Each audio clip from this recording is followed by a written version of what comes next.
Alrighty, folks, for real this time.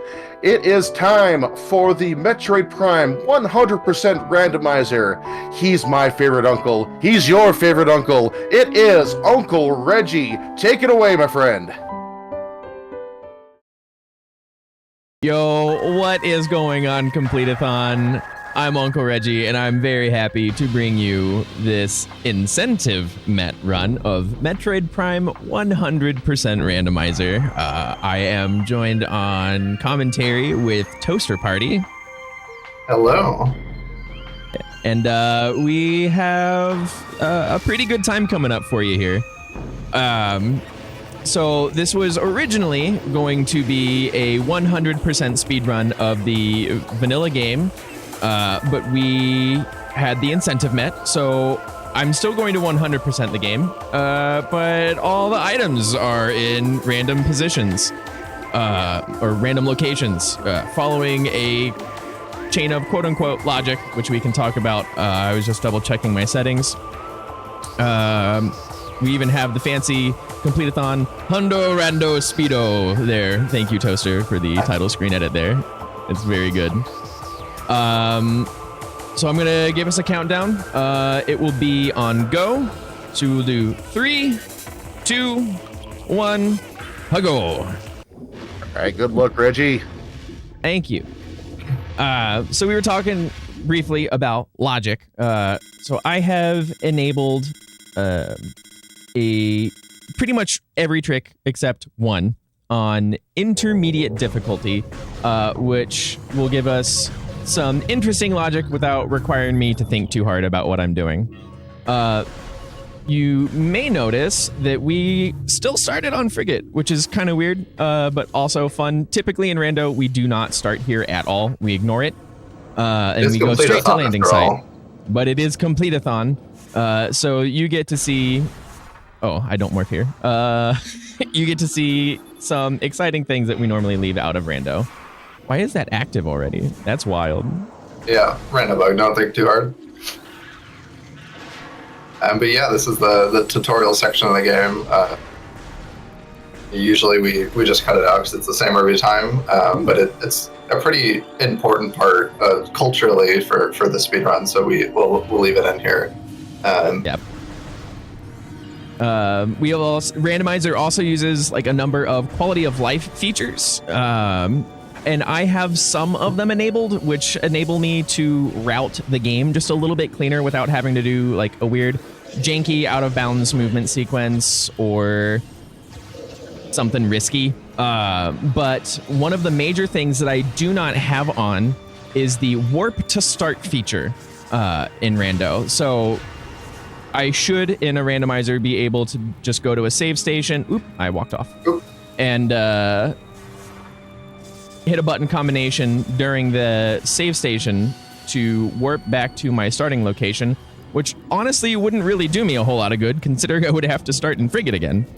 Yeah, actually, I didn't even do that. So I will be routing the game without that feature. All right, we won't dash. Yeah. Let's see, what else do we not have on? There's another thing. Yeah, I mean, basically think about it like, normal 100% speed run, but you dastardly donators have shuffled all the items, so yeah. Oh, like 100%. Sorry. No, vanilla item pool. Usually, Randomizer in most standard settings used by communities and like races and tournaments, we start with Charge Beam.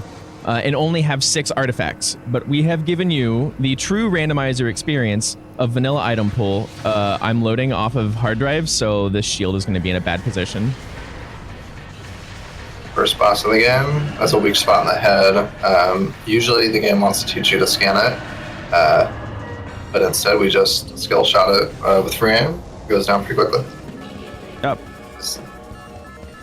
We have 1 missile left over for a turret coming up, so you will see in the tracker on screen that I do have some items. Spoiler alert, something may or may not happen to the items that I have. Can you drop me a missile? Yes.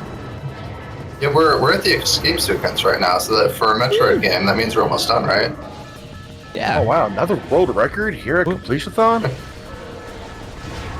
And what's crazy is the timer's counting down, so like.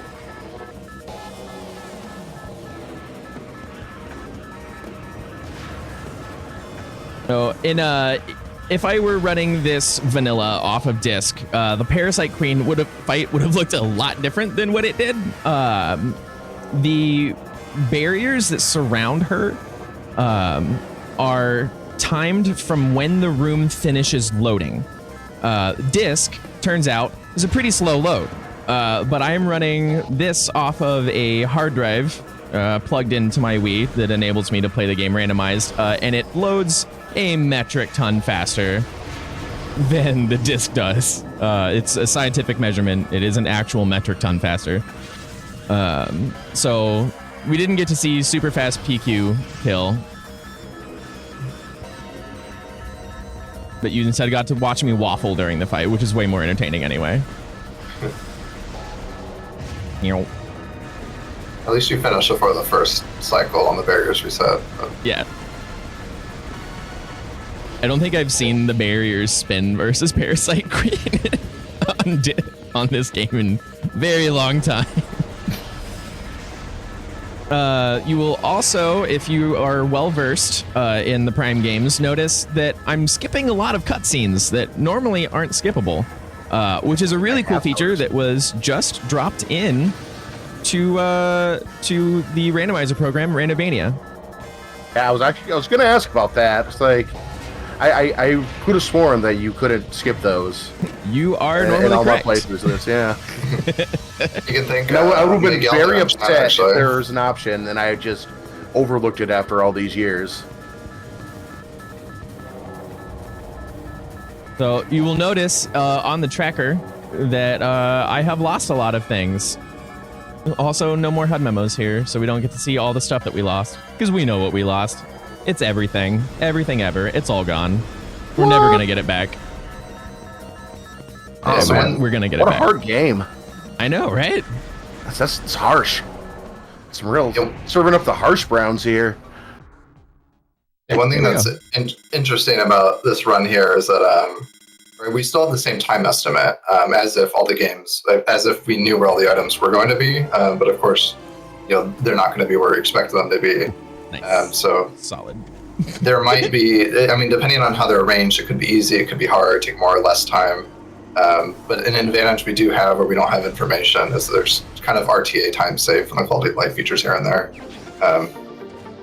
That should be interesting if those balance out any time lost from backtracking. And We got super missiles behind the ship. So part of the joy of this is that our estimate is the same. So I have to find 100% of the items, which getting them is not the hard part. Coming up with the fastest route to do it is the challenge. Considering that normally in a randomizer playthrough, we just try to beat the game with as little stuff as possible in competitive settings or like speed runs on these. So it's a very different thing to route, which honestly I think is pretty fun. It changes the way that you think about what you want to leave behind and what you're willing to do trick-wise to get items. Oh, I wonder what's in the tree. some purple smoke. It's Yeah, probably only just one 5 thing. missiles. Yeah. Only one thing in the game has that purple smoke trail, Okay. and it's main power Which missile bomb. are So. you? That's launcher. Okay, so that's a good cue. The game or the randomizer program will the very first missile that it places in logic to let you know that, hey, you should now be able to fire missiles is the missile launcher and not a missile expansion. I now know that my missile launcher is either locked.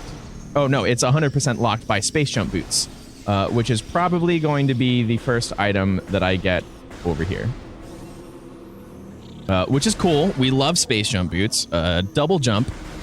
The big takeaway and difference between the 3D games and the 2D games is that space jump is a double jump instead of an infinite in the air, sometimes works, thank you Super Metroid, jump.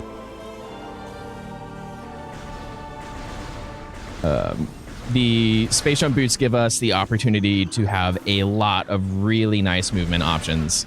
And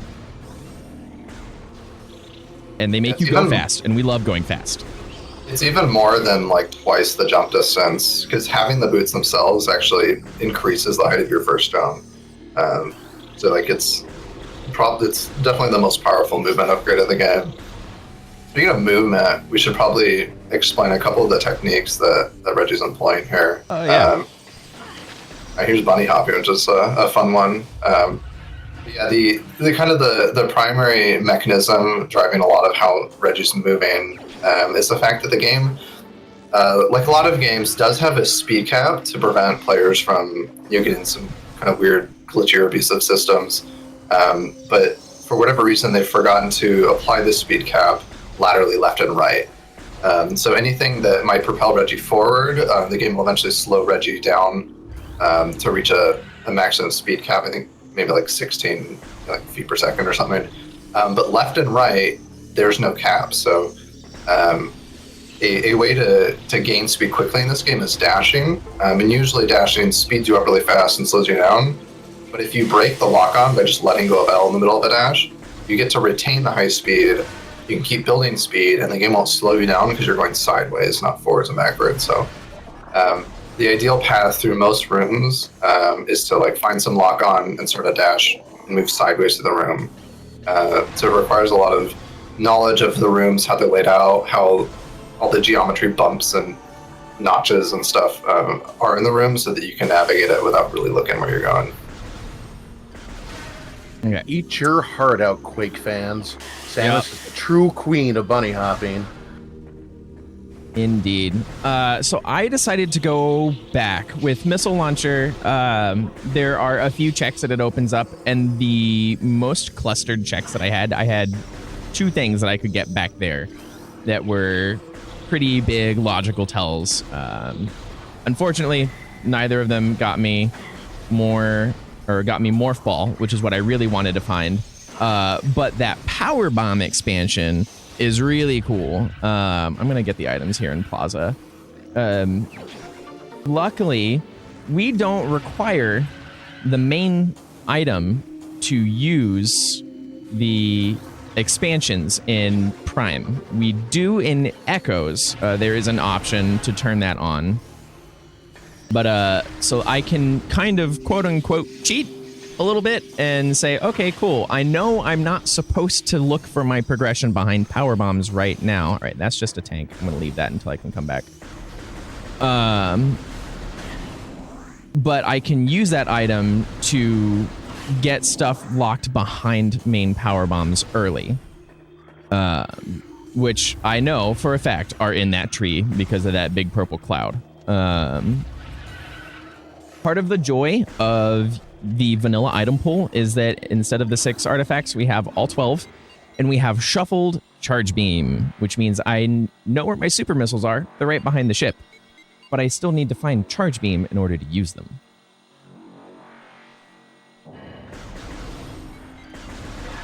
They usually charge on its own. There's only really one check in the game there's 2 checks in the game that are only locked behind charge at minimum. And that's the one in Cargo Freight Lift, in the Crash Frigate, and one in Magmore that a lot of people use supers on, but you really only need charge. So because charge is such a convenience thing, usually start with it, but it's less interesting logically and more interesting just from like how you avoid or approach combat situations, and like how you route for time. So. One really cool thing about the preset that we're using for this is something that you would never get to see in a normal speed run of Prime, which are heat runs. So we have it turned on so that only the Varia suit protects us from heat damage. In the vanilla game, Gravity Suit would also do that if you managed to get to Gravity without Varia, which is really, really difficult. It requires some really tight movement. Yeah, it takes so much time to collect all of the energy tanks you need to be able to take all the heat damage. And in pretty much all categories, you need to go to Sun Chamber pretty early anyways to get the artifact that's there. So kind of Randomizer is one of the only areas where you need to that you can be expected to go through Magma or that area. Would you like to talk about what just happened with Arbor Chamber for me, Toaster? Yeah, so that's an example of out of bounds movement. It would have been better to explain it as it happened, but pretty much everything in this game, if it looks like you can stand on it, you can. We've used that to get out of bounds. And it's not quite just like get out of bounds wherever you want. You have to, like, you can only go like 1 or 2 rooms at a time, and you have to like make the map move with you if you want to go more than 1 room out of bounds. But a lot of times you can break basically the game's loading state, where you can sometimes be in a room when the graphics aren't loaded, and there's a whole world to out of bounds movement, and we may or may not see more later depending on how Reggie routes and what items he finds. That's probably the easiest one to learn if you're interested. If you've been playing this game a lot and you're interested in out of bounds movement, that one's easy because you don't have to deal with advanced concepts like aether jumping, door transitions, that sort of thing. You just kind of go out through one ceiling and through another, which is quite fun. For whatever reason, Retro made that door blue on one side, so you don't need plasma to go back on the reverse side. Speaking of items that we find, Wave Beam is a really good one. There are a lot of doors that will block your progression early on, that are Wave Beam doors. You can only go like into the first 8 rooms in Phendrana Drifts, the Snow Zone. There's an entire half of Magmore Caverns that's locked out. And there's a really, really cool couple of rooms on our way that can either be Tower of Progression, also known as Tower of Light, or Tower of Lies, and we will see which it ends up being today. Yeah, these couple rooms, depending on where you find Wave Beam, they can be easy to leave behind. Especially because you'll kind of often find bombs, clear out all these rooms, and then not want to come back because you're progressing deeper into the game. But it's nice to get the early Chozo wave checks done first. Well, at least these ones. There's more in the training chamber. But. All right, let's get some praise in chat to make sure this isn't the Tower of Lies coming up. So this room is one of my favorites in the game as far as movement goes. It's normally requires either 36 missiles or 40 total for supers to break the blocks. But with some movement tricks and some dashing, we can basically skip the requirement for missiles at all, outside of what's needed to break the door lock to get back here in the first place. And the movement there feels really good. And speaking of things that feel really good, Charge Beam early. Nice. Love that. So they're very clearly intended to have Gravity Suit for that. There's yet another broken movement mechanic in this game, and it's jumping around slope surfaces. So anywhere in this game with a slope, especially underwater, you can kind of force some extra height out of the character's jump by pushing into slopes. And there's a whole world of nuance around how that works and how to best get every pixel of height out of a jump. But that one's pretty easy. You just kind of push forward and back, and the stamina kind of flies up. So. All right, that Charge Beam is really good because that gave us the ability to use our super missiles. And we really want that item, main power bombs. So now I can use my power bombs logically and know that I can potentially find progression behind them. I'm a little suspicious of training chamber area. A little sus. A little sus, but I don't have bombs yet.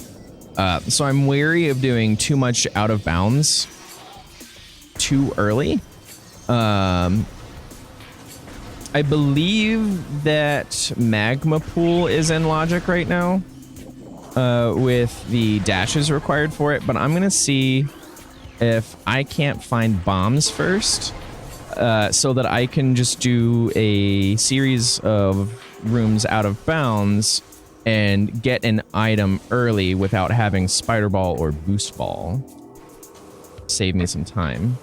Oh, sweet. Spider Ball. Speaking of Spooter. So there, in a lot of places where you need to use bombs to get an item, power bombs actually work fine. So it's usually not advisable because power bombs are a pretty hot commodity in this game. They're hard to refill when you use them. But of course, the randomizer on these settings, not the default ones, can expect you to use a couple power bombs to do bomb checks. Whoa, why are we doing that? Oh, you know what I should probably do? Go get hints. I forgot hints. I was in Talon and forgot hints. And an item. Yeah. I was caught off guard about the whole explaining the intricacies of out of bounds after it had happened. I was just like, yeah, and then Arbor Chamber. I mean, you know, just breaking the game. I also got really excited about getting Wave Beam and was like, ooh, I want Tower of Light. Ooh. Gravity. Okay. So the dash in Magma Pool might not be logical. So that might be an advanced dash. But with Gravity Suit, it makes it easier to jump out of the lava onto the other side. So with enough E-tanks, it could conceive like the randomizer could conceivably be hinting that it wants you to do that. Yeah. But of course, as the player, you're free to think whatever you want. And a lot of times it is just guessing and checking. So I think because this is a marathon, we check for vanilla bombs. That would be funny. A lot of this game has what's called a point of no return, which we may call at some point a PONR during the run, where most of the item locations in the game where you get a major upgrade require you to use that major upgrade to get out of where you got it. So I don't have any of the things that would let me skip the vanilla bombs requirement to get out of where you get them. So we're going to take a gamble here, and we are just going to see. Oh, I'm going to take damage. And we'll see. The Gravity Suit here gives us, what, 40%? We're at 20% damage reduction. 20%. Because we have vanilla suit damage reduction. I always forget. So normally it's 10% from Varia suit, 20% once you get gravity, and then 50% damage reduction when you get Phazon suit, the final suit of the game. And I like to use the vanilla suit values because I feel like it gives more value to finding a suit early instead of just, oh, it lets you go through hot rooms, or, oh, you can move in water. And it's particularly for Phazon suit because that 50% damage reduction basically has the same effect of doubling your energy tank count. So what are the other huge? What are the other options for damage reduction in the randomizer? Is it just like there's all one the same, or it's progressive suit damage reduction. So the first suit that you find gives you 10, the second gives you 20, and the third suit gives you 50%. Which does have a place and a time. It's just not in any of my presets because I don't like that option. I like to give value, especially to Phazon suit, because otherwise it's kind of just the 13th artifact in the run. Okay, so we have to reset because we cannot get out. But we know that bombs are not there. So that was a planned reset. But we have to go back. We do have to go back. Because but we that's know progression Completithon. is not there. That's interesting. I didn't think of it that way because usually, right, you've done this, you've checked it, it's nothing. Usually in a normal race or whatever, right, that's it, you're done. You don't have to come back. It's an interesting. Well, while we're getting back there, do you have time for a donation? We have plenty of time. Take it away for us. All Bruno. right. We got $50 from Baja Blood. Hashtag PHMR. Awesome to see a Hundo Rando run with an amazing render/com duo. Best of luck with the run, and remember that green is a better color than orange. Absolutely. Thank you, Baja. And that went towards the Hollow Knight Path of Pain incentive. Oh yeah. And I've been watching that. yeah, then that is a good chunk of change towards that incentive. We are, let me just take a look here. We are just a little under $100 there, just a little under halfway to the Path of Pain for Hollow Knight. We got less than a day to do it, plenty of time, but less than you think. So let's make that happen. Awesome. I love Hollow Knight, and when I discovered Path of Pain in my first playthrough, I am not lying when I say that that was the most fun that I had in that game, because I love tough platforming. And boy, is there plenty of that in Path of Pain. I had a very similar experience. I was about to be like done with the play session. I was like, oh, what's this? And play for another like 3 hours.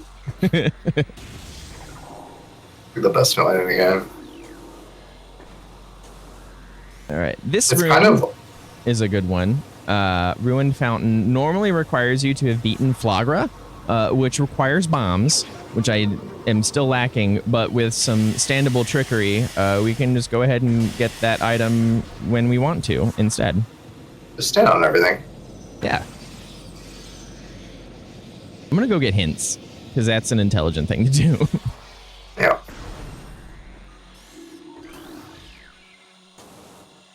I mean, really, at this point, right? Since you know you're gonna need to collect everything, right? Hints might as well be like missiles. The power of getting hints here and knowing where your artifact locations are is that you know it's not progression. Right? So if we get to a point where Reggie needs like only Ice Beam is the thing that can move Reggie forward, knowing where Ice Beam can't be, and there's 12 locations where it can't be because it's hints. Oh, we found one, so 11.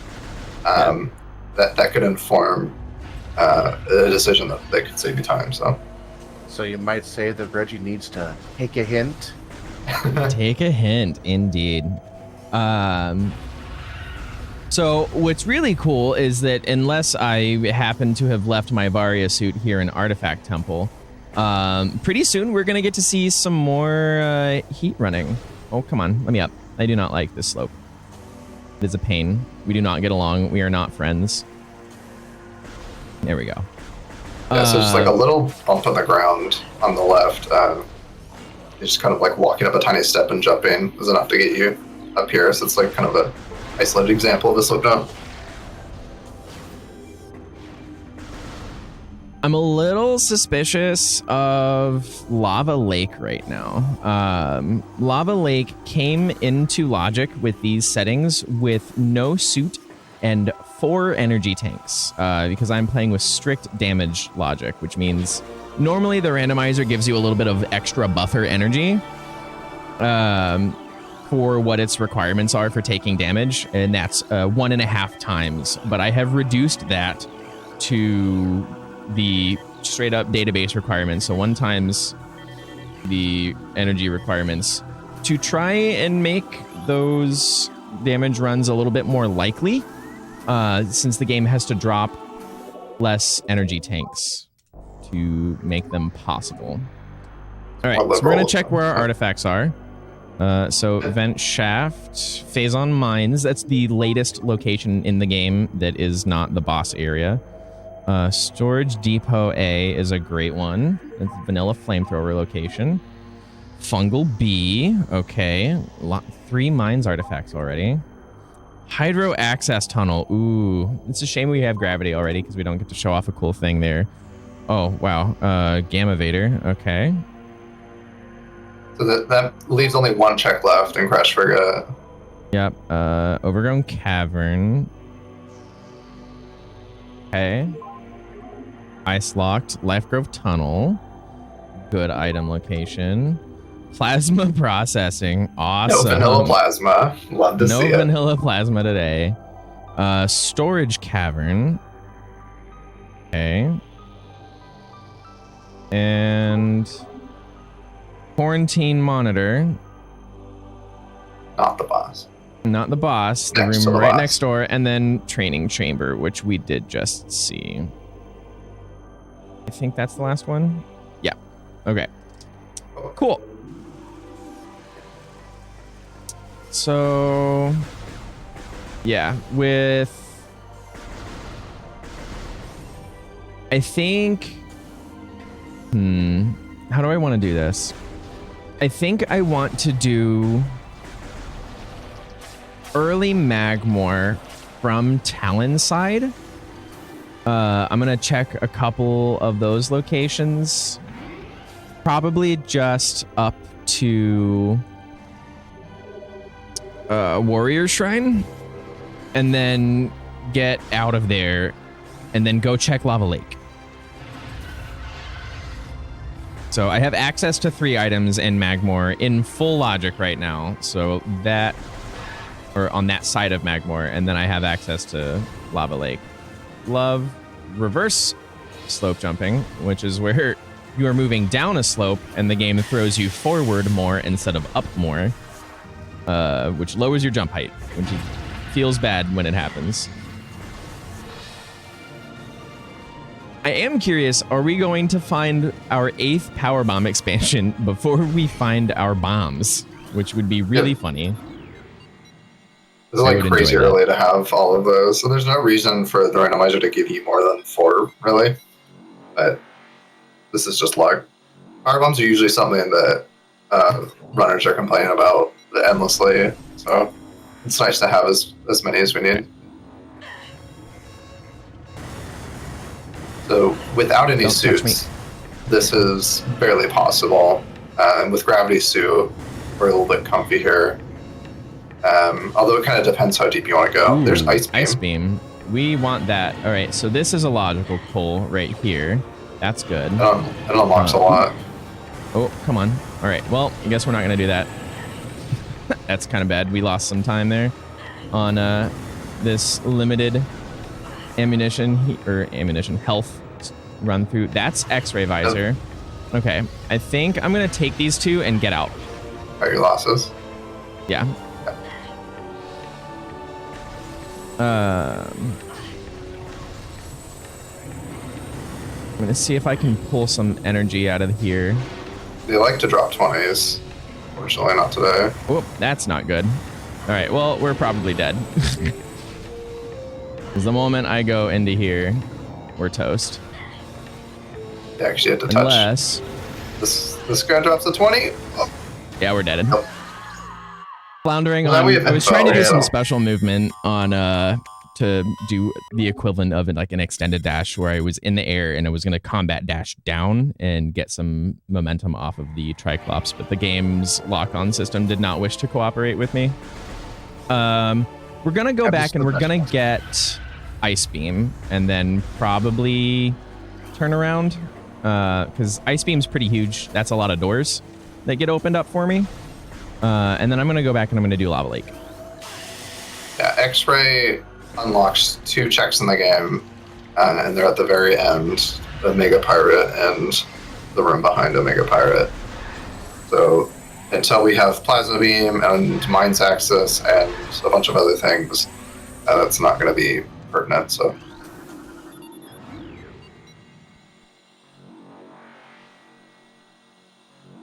Let's see. What do we do with Ice Beam?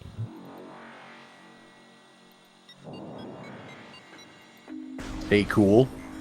Yeah, stay cool. That would help. Ice Beam unlocks Frigate. It does unlock But Frigate. 2 They don't of have the boost. 3 Frigate items are already fixed. Come on, I missed that. It unlocks Chozo from the back. True. In vanilla, you're not expected to climb a Frigate crash site to the I elevator. said I was going to turn around. I Here was- I am trying to go all the way again.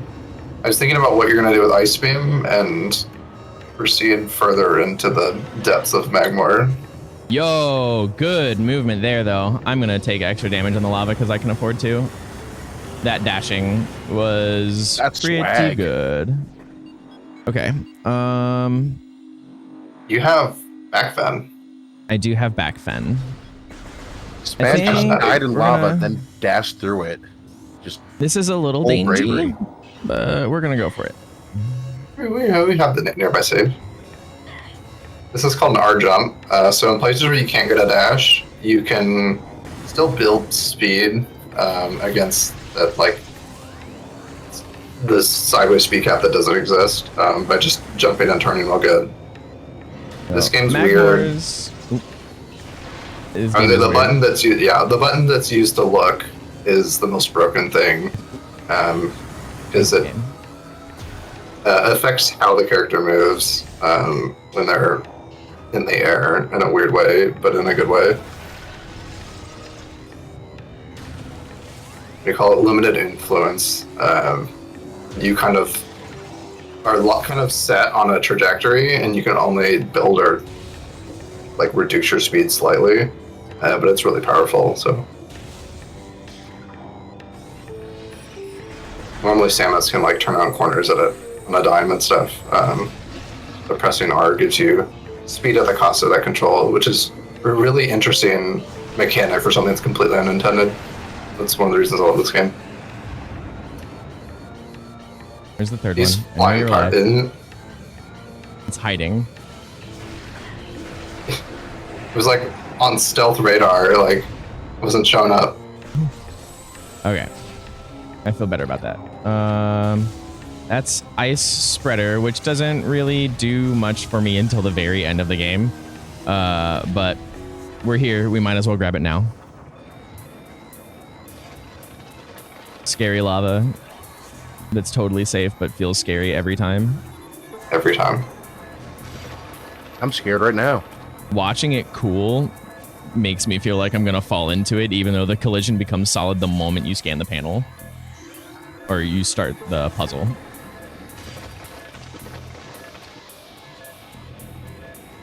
No, don't touch me. I forget Don't how wanna much take any damage love they taps. do, but yeah. With gravity, I think it's like 4 or 5 damage. But every little bit counts because I'm probably going to be a little haphazard in the flame jet room. Yeah. Shout out to the time that Digglerath had 1 health in a tournament my race going through this lord. room and had to stop at each and every single flamethrower. That was pretty nice.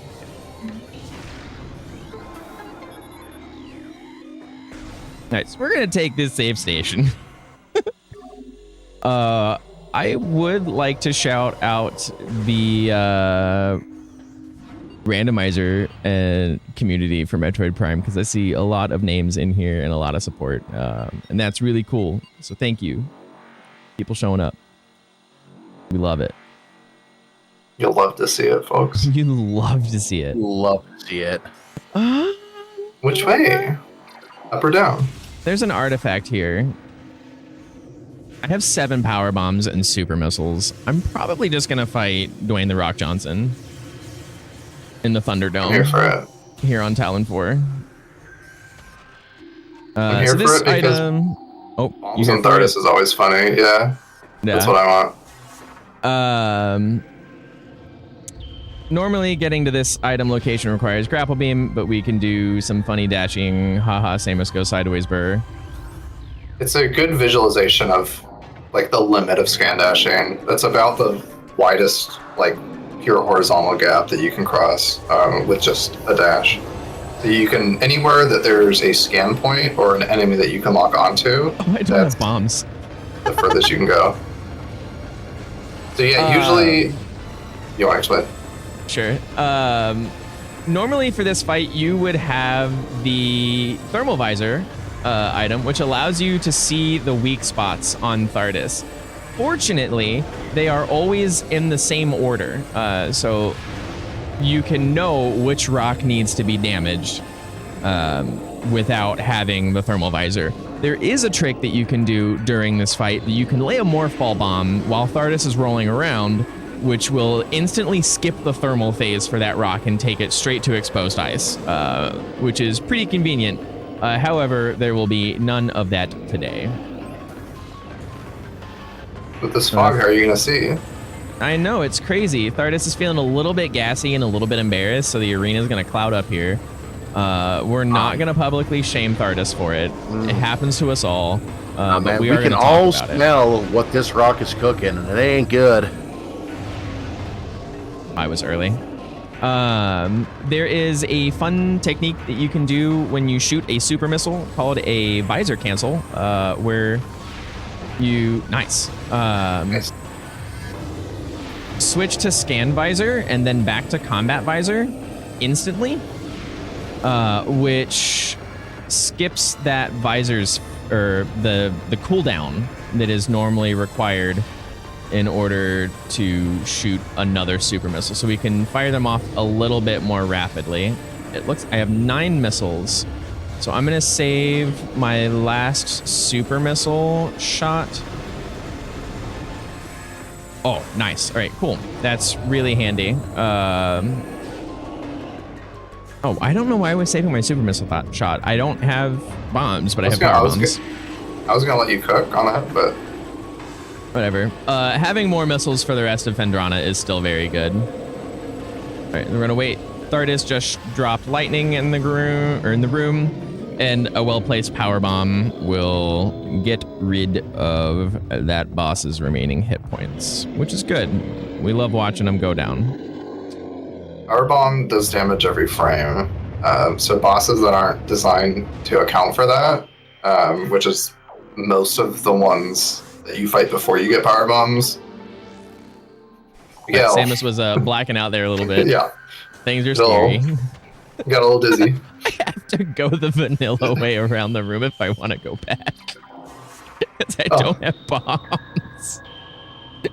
So we're in for a long rotation around this spider ball track here. Bonnie, if you have anything about the marathon or some donos to read, please take it away. Sure. Well, we got a $11 from Nasu, who says, make it half.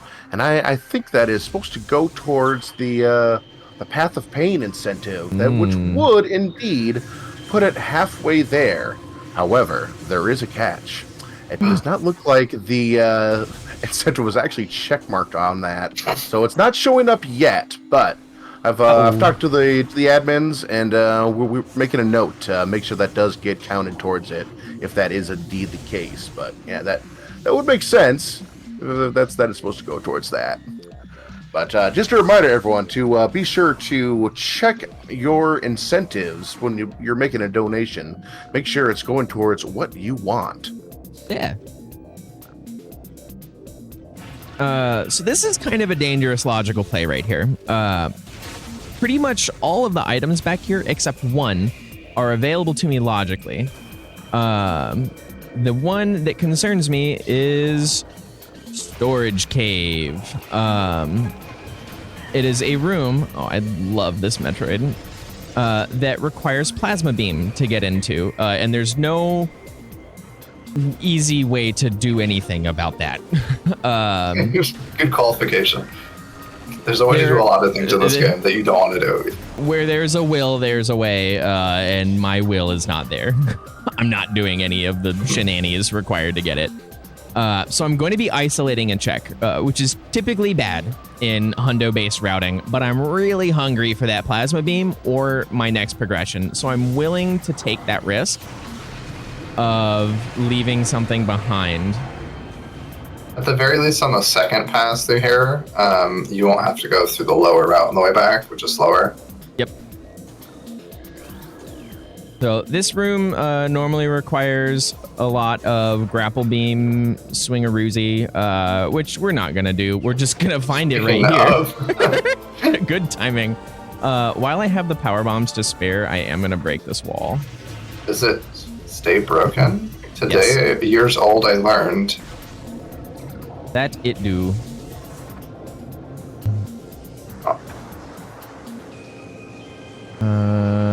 let's see. So we've got Gravity Chamber has 2 checks. We're going to grab both of those.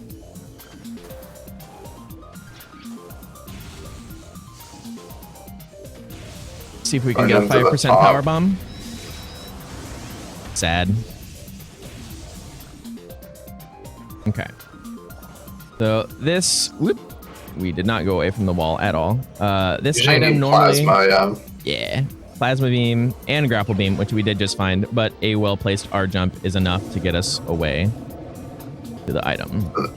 So that's mixing a slope jump and an R jump. Pretty much, there's like a lot of, there's probably like 5 to like 7 base like movement techniques in this game, and you can mix and match them. And pretty much like every area of the game. Yeah. That's interesting. Like as you learn and practice these techniques, you start to like add them together, and it's pretty cool how it comes together. A little bit of double duty Judy on there. Let's see. All right, so we're gonna go through the Space Pirate Labs backwards. Normally, no matter, or unless whatever's in the vanilla thermal visor location in a room called Research Core, normally we would avoid getting that item because it triggers a layer change, which is like, every room has a set like state, I guess, that the room is in. And taking certain actions in certain rooms can change the state of other rooms. This is a pretty major layer change for the rest of Pirate Labs that changes a lot of things about the way that the rooms are. It cuts power. Yeah. I'm waffling. All right, there we go. I don't know why a pair of like Spy Kids goggles is powering the whole station, but you know, you take that out and it's gone. I got shot in midair, which shoved me farther to the side. I don't know what this pirate's name is, but I'm gonna call him Alfred. And Alfred is not on my good side today. For shame, Alfred. Shame on Alfred. A lot of things that hurt you in this game have like velocity knockback on them, which can be rather annoying, especially if you are in the air. The last thing that you want is to be launched anywhere other than where you want to go. So we've stolen the power to get our missiles and totally not thermal visor. So we have to run around. That little spot on the wall that I shot right there is a thermal conduit, which you can see with the thermal visor to know that you need to shoot it with wave beam in order to restore power to whatever thing is not functioning.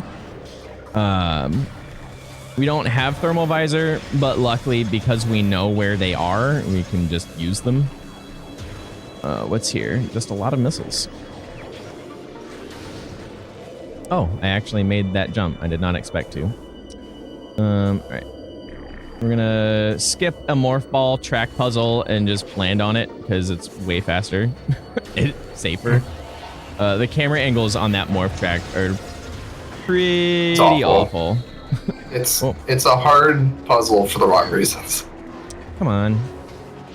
Like, the movement is not bad. It's just the way that the camera moves around.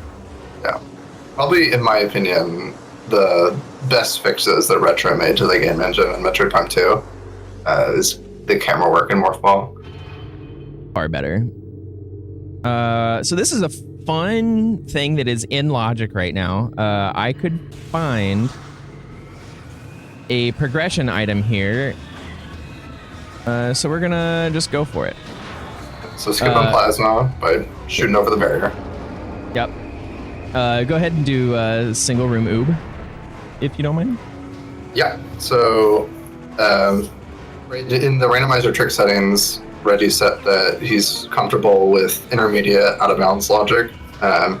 So it can require him, or usually you have to use a single bomb, or alternatively a boost against a wall. to climb out of this.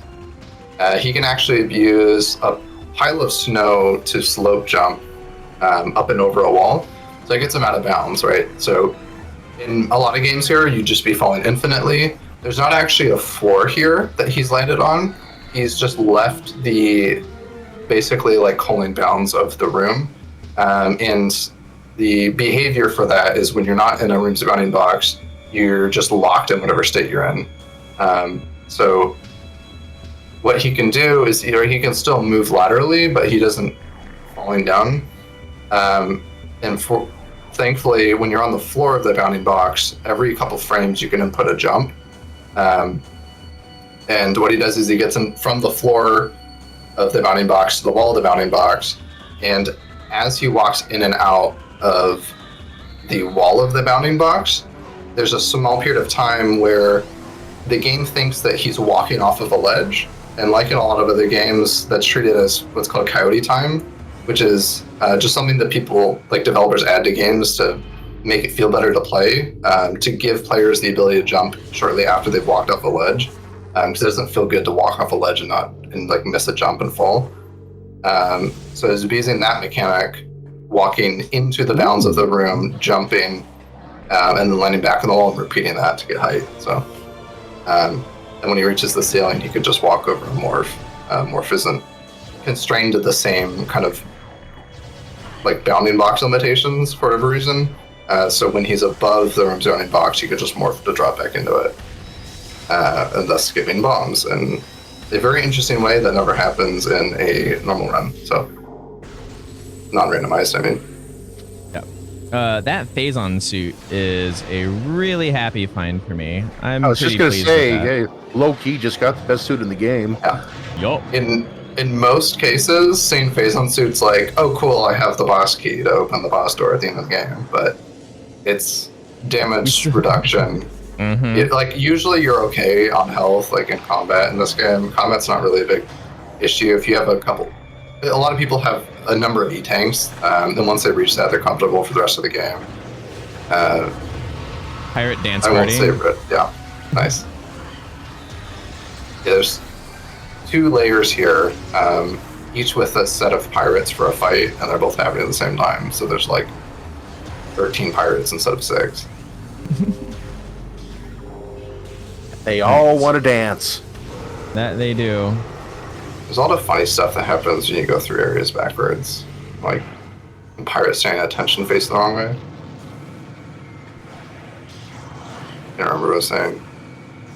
Oh yeah, without Varia, it's kind of the only time where you care about health above your comfy E-tank count. And Reggie's well past his comfy E-tank count. Oh yeah, which is 3. I only care didn't about want to having say, 3. Yeah, I didn't want to say what your comfy E-tank count was for you, buddy. What is this? This is just missiles. Oh, that's right. Mommy's alive. This is my favorite door in the whole game. For whatever reason, that door, when you break the missile shield, is vulnerable to missiles, where if I were to shoot this door with a missile, it would just bounce off. But, oh nice, it bounced off the bomb boot. The movement in this room is fun. Those are my bombs. Okay. Nice. I'm doing baby strat because I was trying to figure out what the item was. Yeah.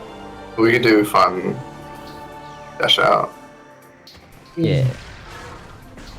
Very cool. What's interesting is, right, dashing gives you a bunch of speed sideways, but there's a couple things you can do in the air to control where you go. Right, you don't have full control of Samus, so you can't just, it's not as simple as pointing the analog stick in the direction you want to go.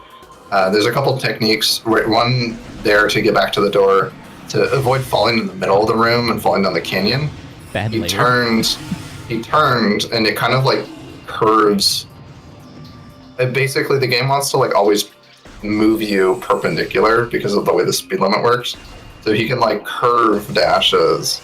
And then there's also something called bending dashes, which is where you apply a perpendicular force. And then there's things like, adding limited influence or morphine or bunny hopping, like all sorts of crazy things that you can do to modify dashes to make them go exactly where you want to go. And a lot of learning this game is Right, learning what makes each dash unique, what input you have to do. Ooh. Very good. So I'm gonna go back over here.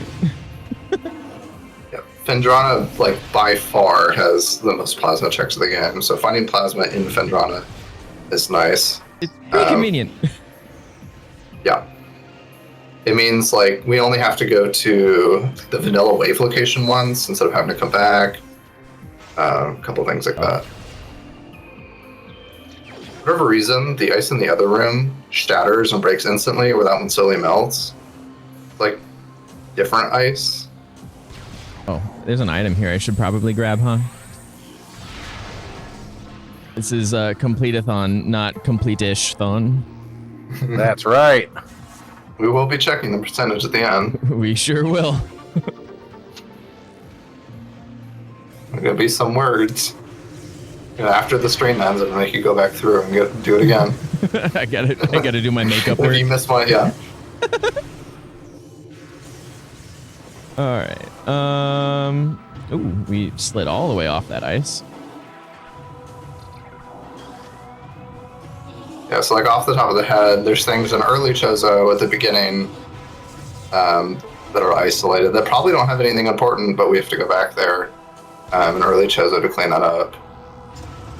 And then, of course, you haven't touched any of mines, and a lot of talent is still missing.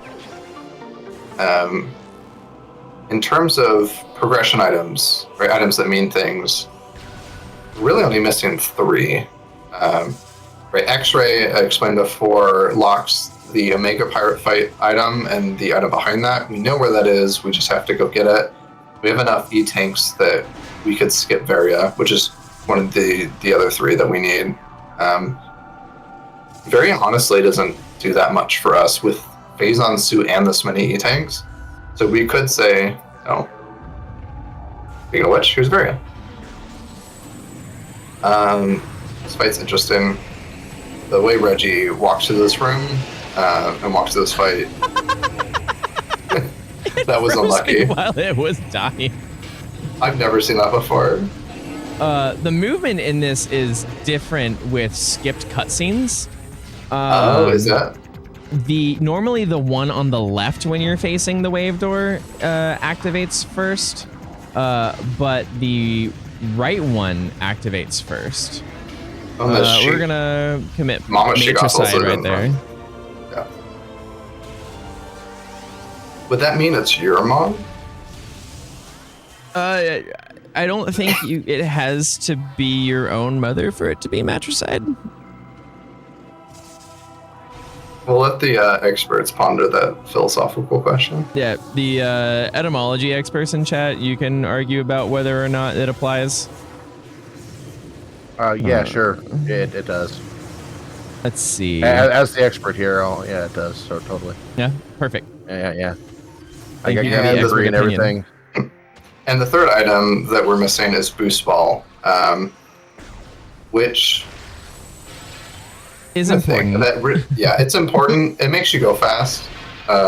Basically, every room you go through where you don't have Boost Ball, you're usually losing time. Basically, any room it would be fast to morph in and boost, you lose time.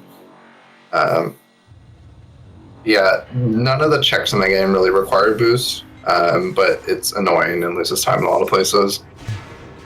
And there's one room in particular, which I think we have an artifact in, Life Grove Tunnel. Yep. You can soft lock in and have to reset if you miss the trick to skip boost.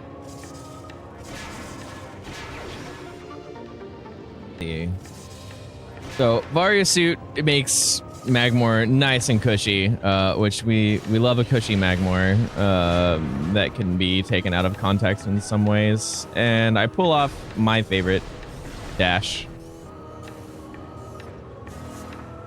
My favorite dash? Yeah, I love monitor station dash the way I do it.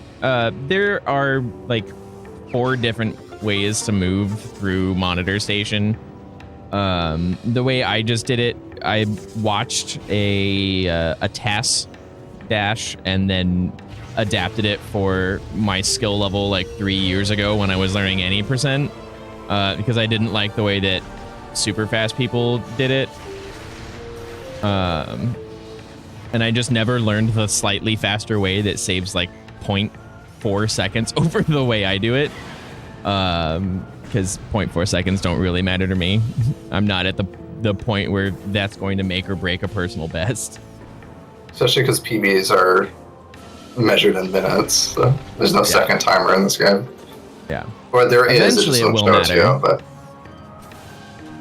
but we are far from that day. I would like to find Boost Ball. Oh, I got grabbed by some camera shenanery and latent Triclops gravity. Let's see. I kind of want my Boost Ball just because of the speed that it offers. I like to zoom around. It feels good. It is fast. And tell us what you're thinking about routing, right? You have like a bulk of mid Chozo. You still have isolated plasma checks and Farfen. All far Chozo, and we haven't even touched mines. Yeah. I'm thinking that I go clean up. I'm thinking since I'm right here, I'm gonna clean up Chozo. I can do all of the checks in Chozo right now. And then I'll do Frigate backwards.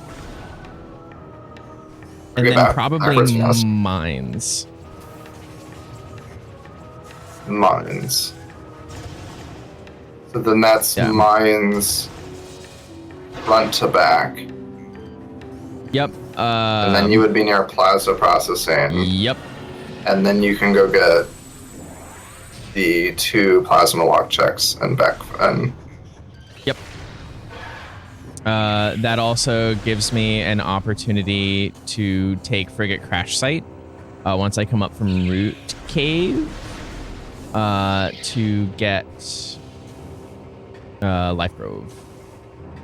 Which I'm not going to bother going to without boost because I need Boost Ball to get Life Grove Tunnel. I'm not doing Life Grove Tunnel half-pipe bomb jump because it's a stinky trick that smells really bad and nobody likes it.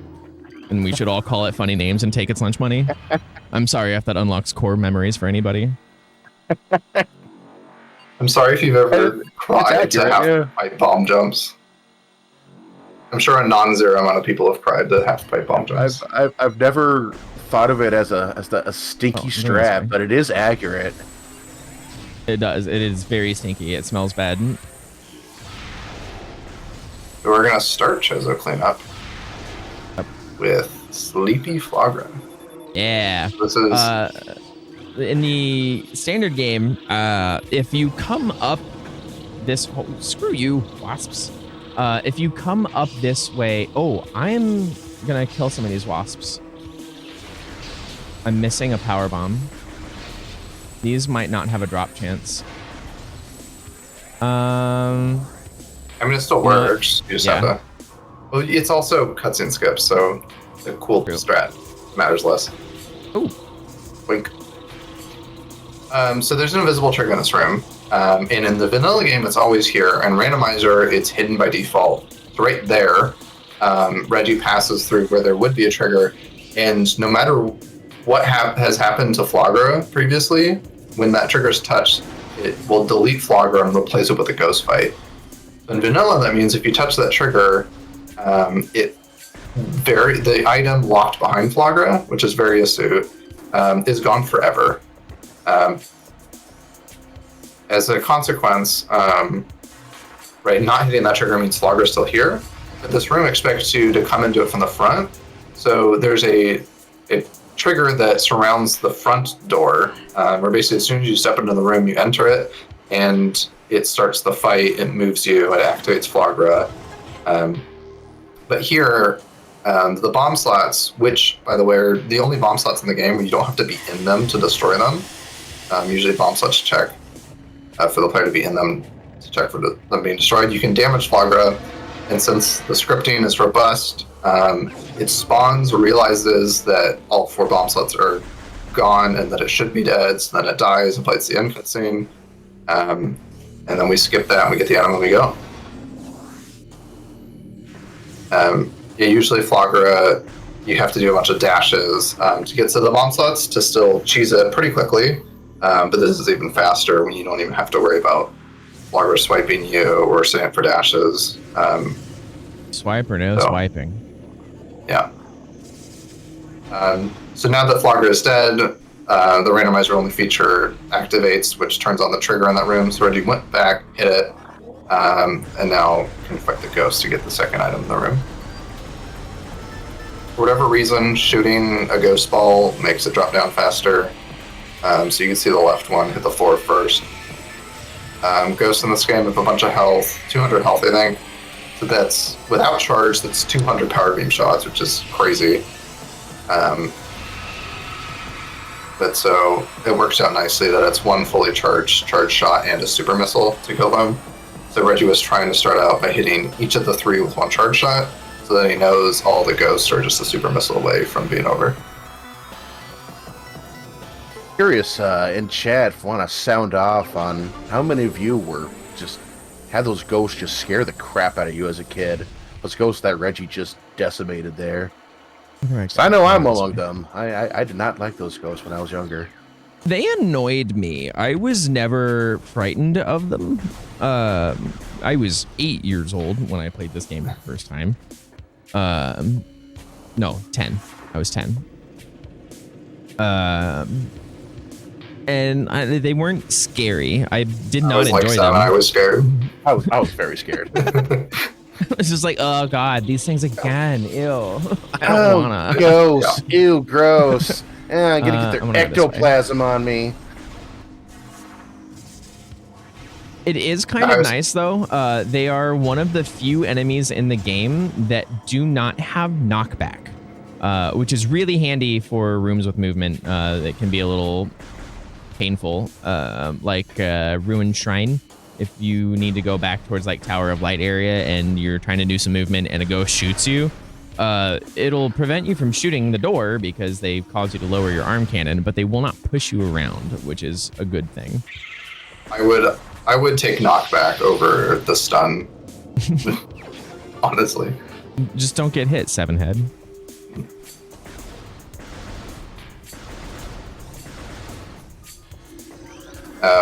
In a lot of places in this game, boost ball can actually substitute for bombs. Basically, anywhere that you need to move with Morphle bombs, you can usually substitute it with boost, and anywhere you need to destroy stuff with bombs, you can usually substitute it with power bombs. But in this case, we're just using bombs as intended and hoping to find boost for the movement aspect of it. I want power bombs here.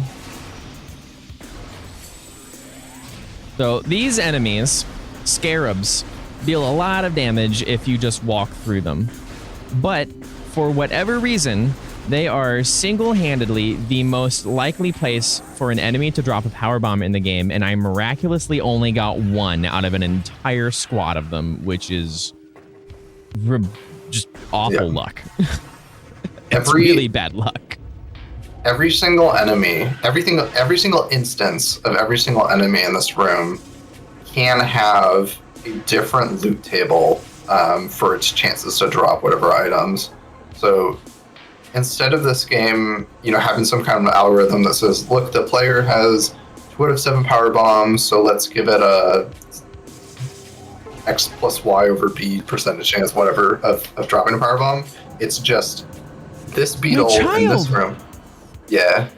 It's a colorblind friendly flamethrower model. Yeah. Oh, usually flamethrower and super missiles are very suspiciously the same color. Like it's a very light shade of orange. So I recolored the model to be a more vivid red instead of yellowish orange. And I didn't realize that. I haven't had a chance to look at it at all. I didn't realize it was in. It's because it's a dev build. It's not in. Ooh. Spicy. Yep. But yeah, there's been some races lost in tournaments and stuff because people have like mild color blindness and mix up the two, so making them more distinct was a good idea. Large jump. All right, more Welcon in my video game, my Metroid Prime. Hands. Please do the thing that I want you to do. Our jumping around obstacles is weird. But so this room has a lot of things you can stand on. It has a really big ceiling, so naturally there's a way out of it. Any room with with the combination of those two things, you can get out of. So Reggie was standing by the morph ball tunnel, a piston tunnel, which usually you can only leave because there's a bird head blocking you from getting out of it. But he walks over to it to to basically trigger the loading of the room. And then he's going to traverse the room, but not be in it, so he's not blocked by the bird head. So he needs to trick the game to think he's in the room, so he walks over the morph ball tunnel, so the game goes, oh, okay, you're on this room now, and it moves them. So now if you watch the map, the mini-map again on the upper right, you'll notice that Reggie's stuck on bad. Okay, we saved it. Okay, so when Reggie walks forward, the map moves, and it says, oh, okay, you're in training chamber now. Even though there's a bird head stuck in the way, we can now keep moving. Reggie's going to touch another loading trigger here, which loads the next room. Otherwise, it'd just be air there. And then he's going to stand on the door to trick the game to saying he's in the next room. And then he's actually going to leave the map on that room because the game gets lazier with its collision checking when the map is on a different room than the room you are like geographically near. So he abuses basically the lack of reposition logic to sink slightly into the ceiling and then unmorph and have his feet clip in it. And because his feet are clipped in it, he can just fall all the way through the ceiling. If you tried to do that in a room with a map on it, the game would say, hey, your feet aren't allowed to be clipped into this, let me move you a little bit. But since there's nowhere near the player that's in the current room with the map selected, it can't move the player, so he just falls to the ceiling and can get that item and then leave through the ghost fight with the door still open. Because the door doesn't lock unless you're in the room, and he's not actually in the room because the map was on training chamber access. So we're Thanks for coming to my TED Talk. Yeah. Thank you for explaining that so detailed. We're just doing cleanup now. We know that the Burn Dome guy, also known as Zoid, affectionately nicknamed that because the person responsible for programming the random number generator that determines how long the boss fight takes was David Zoid Kirsch, who I believe now is just Zoid, which is really cool. That was their nickname. So this is why we call Incinerator Drone Zoid. And Zoid was also responsible for the programming of the random number selection for the maze in Central Dynamo, where you get main power bombs. So the way that I believe it's like somewhere in the ballpark of 300 mazes in the pool. 300 mazes, yeah. Zoid decided made up the algo that decides which maze you get. Also wrote the algo to make mazes. So while we're doing some cleanup here, we have some time for some donations. We sure do. Oh my, we got a few here. Start right. with $10 from Mr. Miguel. My favorite room in Metroid Prime for the Nintendo Game Cube is the Hall of Elders. Hashtag PHMR. Here we go again. We got $2 from our very own Osmorn. Ooh. Organizer extraordinaire Osmorn. We need to get closer to meeting Path of Pain and make these bid wars interesting. We hit 1,100, but you bet I'm not letting it be a round number so that chat will be bothered by it to donate more. Good luck, Reggie. You're on fire. And that does indeed put us at $1,101. Yeah, that is certainly an odd number there. And it's kind of $1 more and it'd be an even number. Yeah, it's kind of bothering me, guys. So anyway, we should do something about that. And that of course is going to the Hollow Knight Path of Pain. And something else that is going towards the Hollow Knight Path of Pain is a donation that I've been staring down the barrel of for a few minutes here. It's $5 from a single Metroid. Scree! Rah! Translation. I will donate $5 each if the host, runner, and commentator can do their best impression of a single normie Metroid like me. And, I don't know, it's a pretty inhuman sound, so that's about the best my vocal cords can do there. But, what about you guys? What you got? So I know Prime, so we're gonna go with the sound that a Prime Metroid makes, which is somewhere along the lines of like.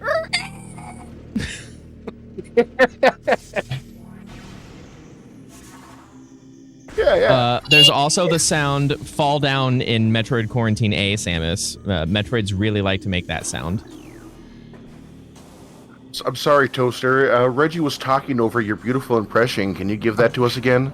I'm just going for it. I think my mic might be trying to like noise cancel me out of existence, which is just great. But I'll keep doing it as long as we want. Yeah. There we go. All right. A single Metroid. I hope that that pleases your little Metroid ears, which I'm not even sure if you have, but you know, I hope it's good enough for you. I hope we did well.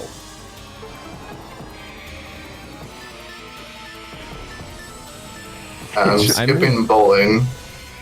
Yeah. Adding more ghosts to the world. We'll show off the bowling. We'll forego just a small amount of Miguel's handiwork to show off why this room is called what it is. The internal game name or room name for this in Metroid Prime is Chozo Bowling. Chozo underscore bowling. Yep. Also known as Hall of the Elders in Miguel's favorite room. So the statue does a couple of different things based on what state it is, or like its activation state. I don't know why I morphed. And one of the things it can do is throw you up this little ramp and onto there, but we skipped the requirements for that just by jumping gooder. Not like what I just did. Yeah, fun room.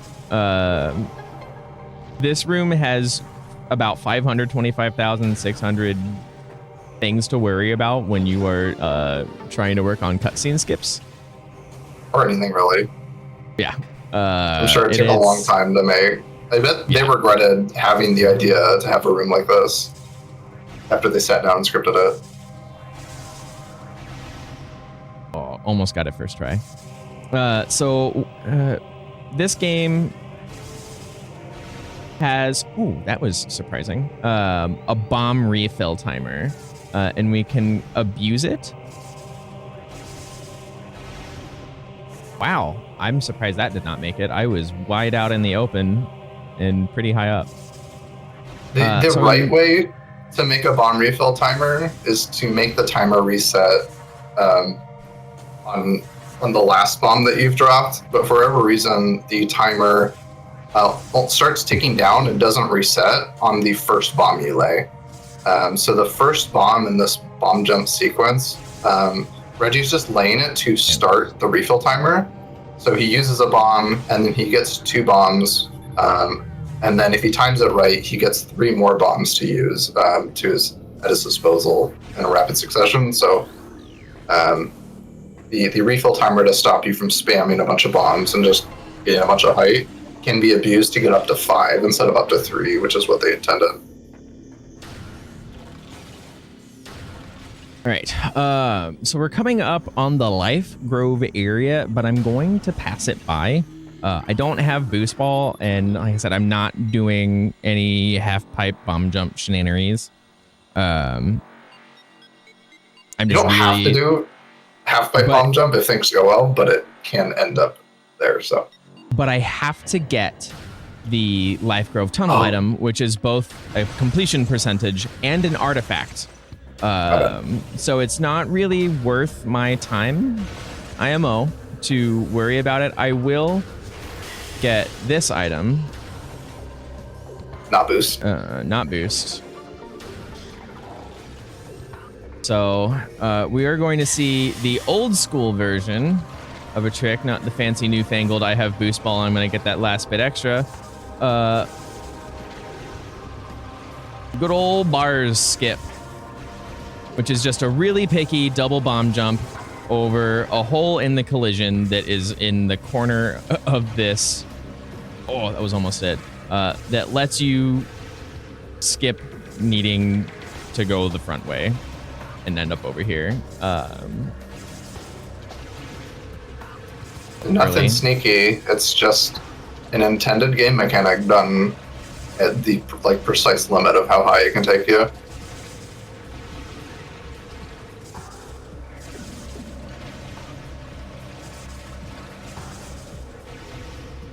Oh, we're so close.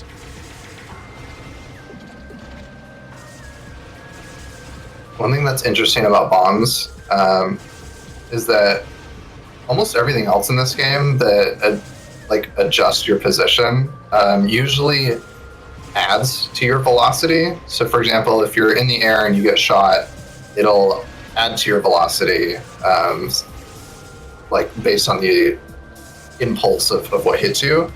Bombs are the only thing that set your velocity to a constant.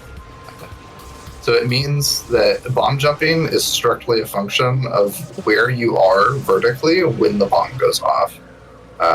So the best bomb jump has a best double bomb jump has the player at the apex of their first bomb jump when the second one goes off.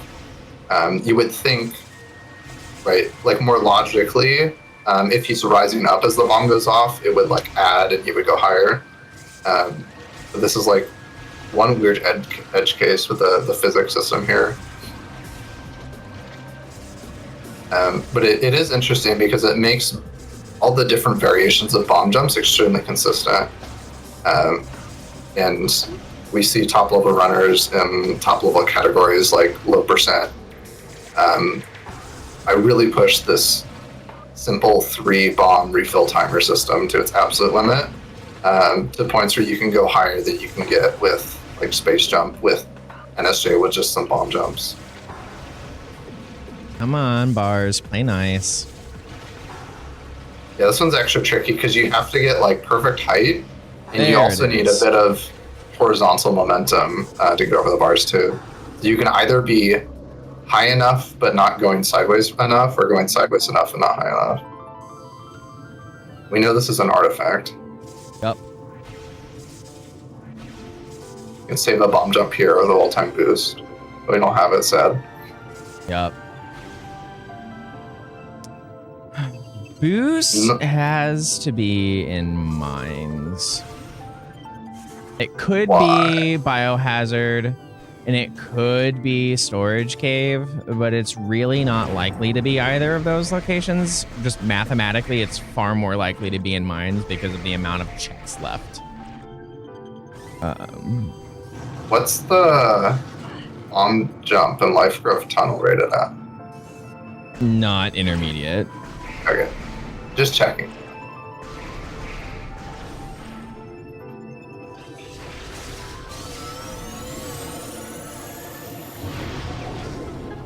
I was fully prepared to find Boost Ball there after saying it's not really likely to be here.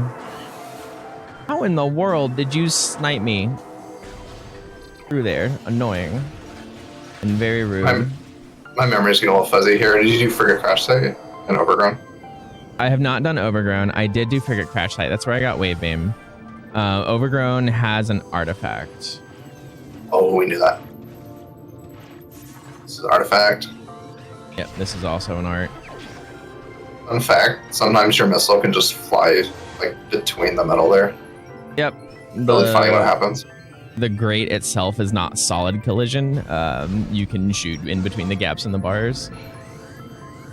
Part of the reason why this game is like really replayable to me is because like the original developers took the time for whatever reason to like model everything accurately.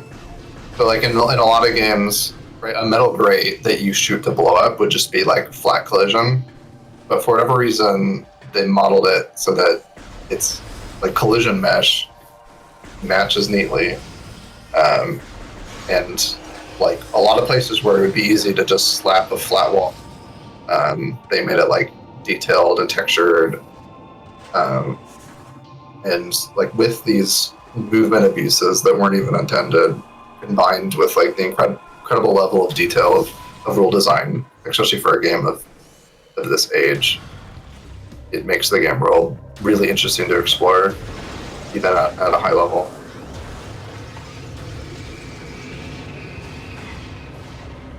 It's like to the point where we have to like make up categories to like continue like playing this game for fun, to find new things. Like we need an excuse to find things, because you can do, like, if you try hard enough, you can find a way to kind of solve almost any problem. Ooh, there we go. Okay, so I'm gonna do the 2 checks in Fendrana just so that I don't ever have to go back there. Fully wrap that area up and then push mines. Yeah, this is starting to, I mean, apart from like the weird mines check, and excluding the weird like isolated fen check that you're gonna clean up right now, the like vanilla 100% route finishes by doing all of mines all at once. This is like mines is long and slow and has late game items, and it pushes the route to just hold off doing mines until the very end, so it can do it all in one big sweep and come back and do final bosses. And it looks like Reggie kind of ended up at the same conclusion of like, you know, apart from having to come back to Life Grove, doing mines. Which would be convenient, because I'm going to do mines back to front. So when I come out the front of mines, I'll be right next to Life Grove, and I'm almost certainly going to be finding a boost there. Ooh, plasma processing has an artifact. That's annoying. Well, you're going to be near it, at least like near the elevator when you're doing the back fend later. You're going to just do a little pop-up. I want to go this way because I need Ice Ruins West. Oh, I forgot about Ice Ruins West. Yeah. I thought it was dead because it was just a missile, but that's like rando any percent brain. So if I do end up, I'm probably going to find boost in lower mines. I have a feeling it'll be slightly past. Like vent shaft area. We might even find it in Central Dynamo, which would be a funny location for it. So right now, Miguel for teaching me that. Little movement right there. It's a fun one.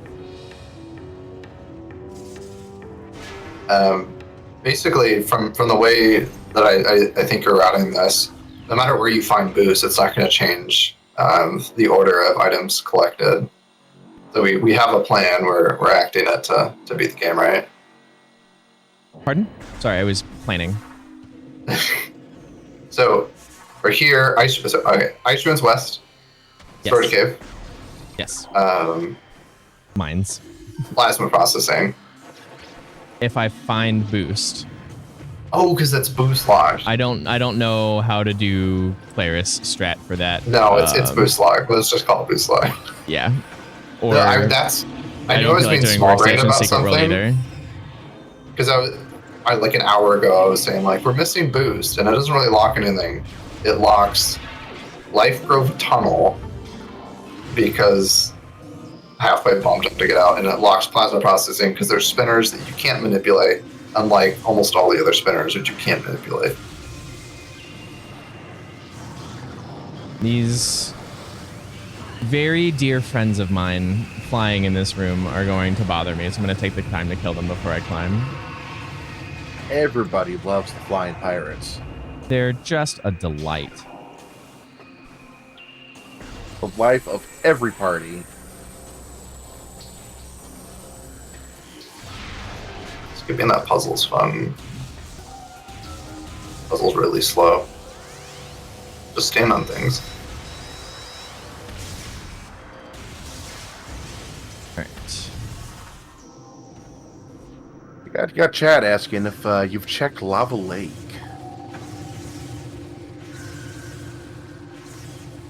You have item dots on. I think I might have not done front mag. Raggy? It's just Lava Lake. Whatever, we'll get it eventually. It's really easy to forget exactly one item when you're doing it out of order from vanilla, or you're just like, yeah, whatever, I'll just go this way. It's difficult to keep track of things in a randomizer? What? Imagine, especially when you were out in the sun all day and your body is like, why? Word. Why are you doing this to me? The answer is content. And charity. Give all of the money that you have, but only if you can safely do it, to Somos Familia Valle. Speaking of which, we do have another donation here. Awesome. A donation from that hoity-toity single Metroid. Ah. Scream! Translation. Good work, boys! My auditory nuclei that serve as Metroid ears are pleased. It's the left and right nuclei, and thank you very much. The center one serves as my single cyclopean eye. Hashtag the more you know. Hashtag PHMR. And that was $15 towards the Path of Pain for Hollow Knight. Awesome. So we are well over halfway there, and as I said before, we got a little less than a day to do it. Sounds like a lot. It's really not. So the sooner we get that in, the better. So yeah, by all means, get your donations in if you want to see what is bound to be a wild time on the Hollow Knight Path of Pain. And thank you to a single Metroid. I'm real happy we got our biological quandaries answered. Yeah, I've always wondered, that is actually something I've been curious about, like, how do Metroids see? And I guess it's the center nucleus. Yeah, it's got them three nuclei.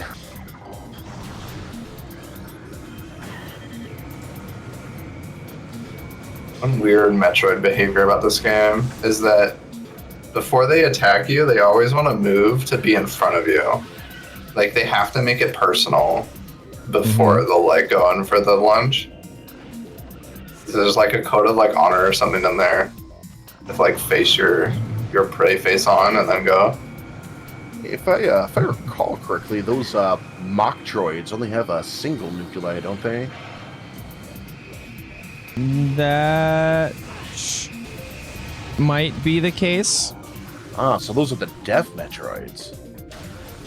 So that pirate engineering just wasn't quite up to snuff to give them all their faculties.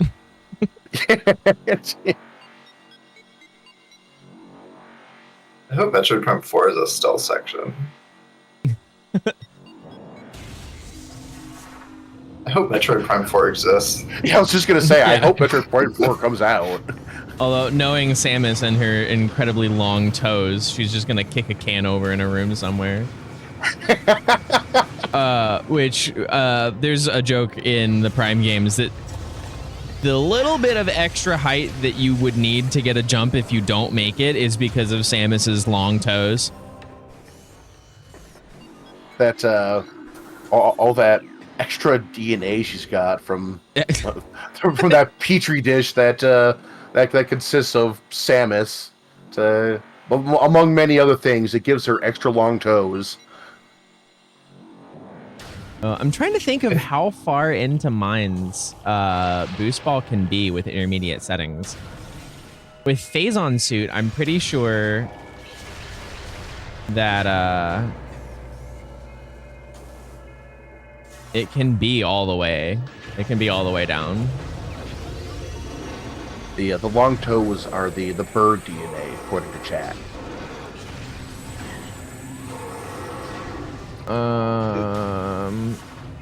Yeah, because it's just a point of no return. I have a question for you, Toaster. Yar. Did you vet that none of the items were locked behind themselves? Oh, no, actually, that can't be possible because we have boost requirements. I was like, what if boost is somewhere boost locked? But we know all of those locations. Oof. Supers could have been super locked. Like, you're right that that's something I should have vetted. That it's possible to 100% it because the randomizer app doesn't. Oh, Scanmizer. The randomizer app doesn't guarantee that all seeds are 100% completable. So there'd be some funny shenanigans going on if an item were to lock behind themselves. We probably would have been learning some wall crawls that are not currently in the repertoire. It would have been fun. Fun TM. Yeah, fun TM. Trying to think. Because you need all 4 beams to beat the game. The thermal can't be hard locked by anything. Yep. X-ray could be on PCA, so the room behind a Mega Pirate, and not needed to beat the game, but you could wall crawl to that. If X-ray was on a Mega Pirate, then there would be no way to complete the game 100%. Yep. Because a Mega Pirate does not check for you doing damage to it if X-ray visor is not equipped and opened. This is the maze. It's random every time. Has 2 pools. They're not always needed. Sometimes there's dead ends, sometimes there's not. Sometimes it's short, sometimes it's fast. Sometimes it looks like you should go left. And it's a bait, sometimes you're good.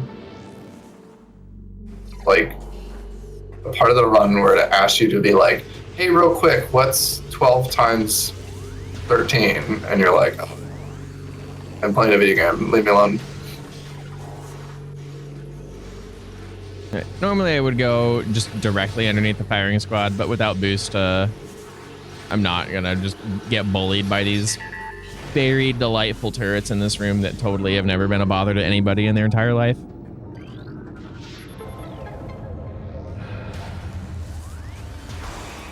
Alright, this room has 2 invisible platforms that you usually need to clear all the enemies to like safely cross, and then use X-ray visor to look at them. But if we get one of many enemies to just sit in a general area, you can dash across. This is my least favorite room in the entire game. Yeah, we're on great terms. It can take a really long time if you mess it up, and if done properly, it's pretty fast. More dashing. Good dash. Hundo dash. There's several different ways to traverse that room, but since we needed to get the item, we went up, grabbed it. Haha, this wall is funny and I can stand on it even though the elevator goes away. So I grabbed the item and then grabbed a scan point lock-on to do a backwards right dash and go haha funny burr. And vent. There's a joke in there somewhere. You just gotta look hard. It's for you, chat. The joke is for you if you look hard enough. These Metroids can be tricky because their idle bomb animation makes it so that an ice beam shot is like most likely to miss if you just shoot a wall locked on. And then they do a lot more bombing around when they get aggro. Oh no, phase on. Oh no. Blue. That's not green. Oh, the big draw to Phazon suit, one of the 2 major things that it does is it allows you to exist in blue Phazon without taking damage from it, which is exponential. It hits the cap pretty quickly, but it does a lot of damage. There's a sequence that you can do out of bounds or inbounds. It's called Early Newborn, which is the item normally there, the artifact of Newborn. And it's quite powerful. It saves minutes in a speed run. You have to backtrack normally. Bonk.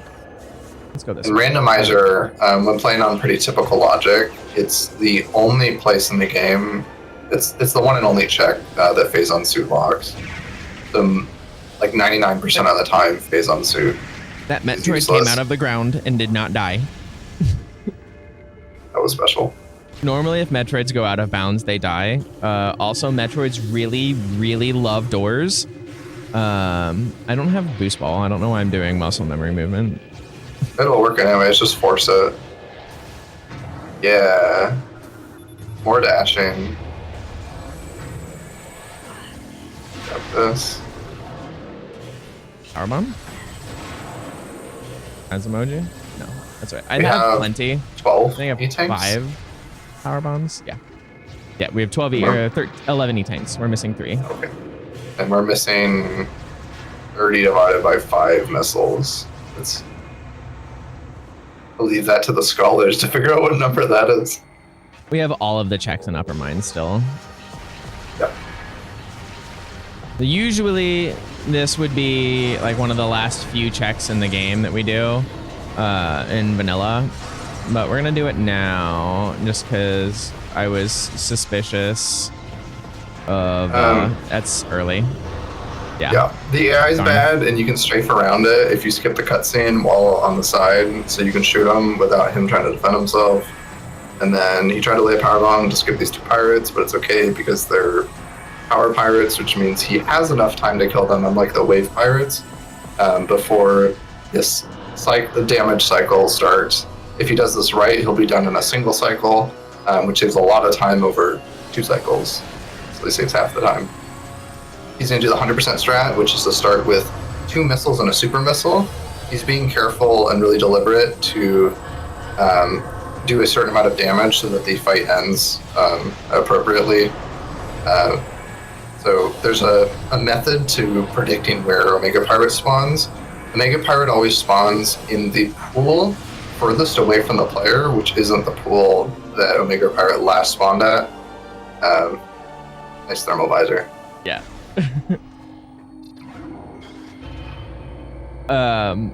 Sometimes the pirates during that third pool like to Mr. President Omega Pirate and prevent nice vanilla you from locking on to OP and will steal the spotlight, and by spotlight I mean the super missile that kills Omega Pirate. So I'm grateful that I was able to catch the good lock on before running out of time, because it is time sensitive there. There's enough time, like if you're perfectly on time, like as early as you can be, and you whiff one, you have like frames amount of like overhead to get a second super missile in. Yeah, there's like little things like walking forwards after it spawns to reduce the travel time in the air. Things you can do to enhance your chances of fixing a blunder like that. But watch, boost ball's gonna be in lava lake. Chat's gonna be right. Boost ball's gonna be in lava lake. It would be really funny. It would be really tragic, but it would be really funny. Because I don't have boost ball, I can't do the cool elite research wall speed clip. Which is unfortunate. It is slightly faster to go that way. Or it's just going to be right here in Storage Depot B. We know that Storage Depot A is an artifact. Thankfully, this... Yo! Hey! All right. We Well, now we can do the cool thing. Now So, we can yeah. do the cool thing. Get your heart out, chat. Yeah, no matter what you're playing, what category, what randomizer items you have, which direction you're going, you pretty much never have to do the org processing puzzle, which sucks because it's slow and It is a bad. cool puzzle, Yeah, it's a neat idea. but Calvin. it's slow. Yeah. All my homies hate Calvin. Back face collision in this game is sticky, and it basically doesn't reset your speed if you get stuck in it. Boost ball has no speed cap. It has a speed cap, but they forgot to enforce it anytime other than when you're holding forward. So if you're holding forward and you're boosting and employs a speed cap. But if you just sit there and spam B, you'll keep building more and more speed until your next position of the next frame is all the way past the wall, then it'll just send you through as if the wall wasn't there. This is our Super dear Mario friend 64 Philip. rules. Philip is goopy, but he's still technically an elite pirate. So we're just gonna dance around him and shoot 24 missiles at his face, make him headbang. Philip likes heavy metal. Boom.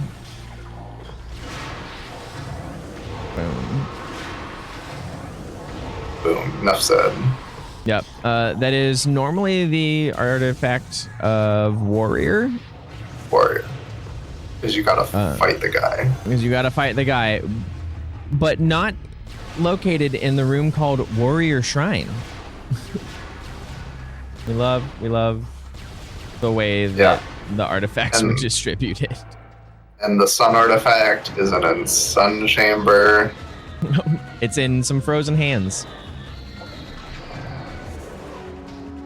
Is Life Giver at least in Life Grove? No, Life Giver is in Tower Chamber. Oh, ew. Very ew. Can you stop? All right, we're gonna get a cutscene here. Oh, you're not dead. Okay. If you tried to do this, like exactly this way in vanilla, you would actually soft lock.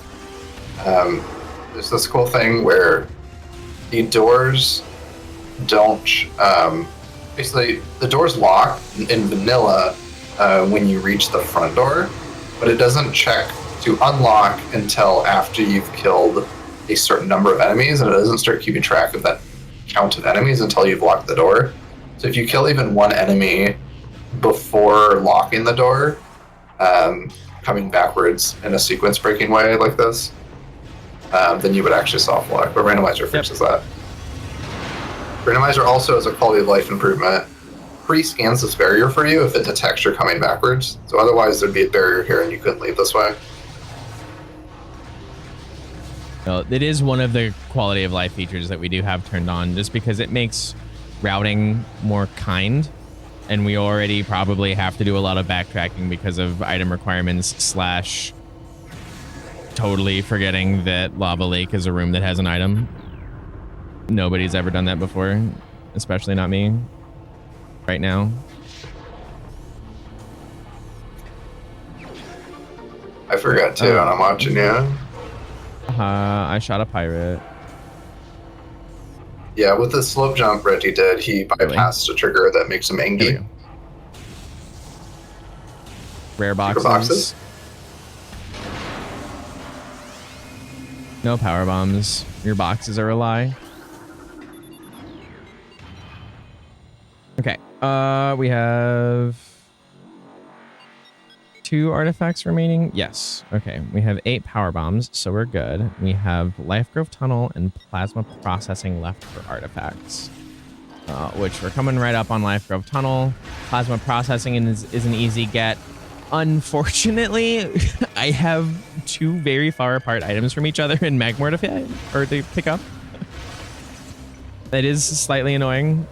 Should have checked Lava Lake. I should have checked Lava Lake.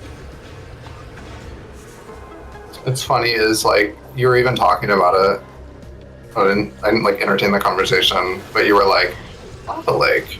Yeah, I and then I keep found on that in Logic and right now. promptly stopped caring about it. In like a normal randomizer where you're not trying to 100% it makes a lot of sense to quote unquote chase the logic of the last item you got. The way like statistics work, you're more likely to find the next thing you need locked behind the last thing you got, just because of the way like concentric circles of checks Here we go. are located topographically. There's some juicy words for you nerds out there. It Put that says, in your Wordle Spinner and symbol Manip it. failed where it wasn't needed. It looks like you're trying to get a bump from a piston. Come on. This is a slope jump that only works if you have gravity, but is refusing to work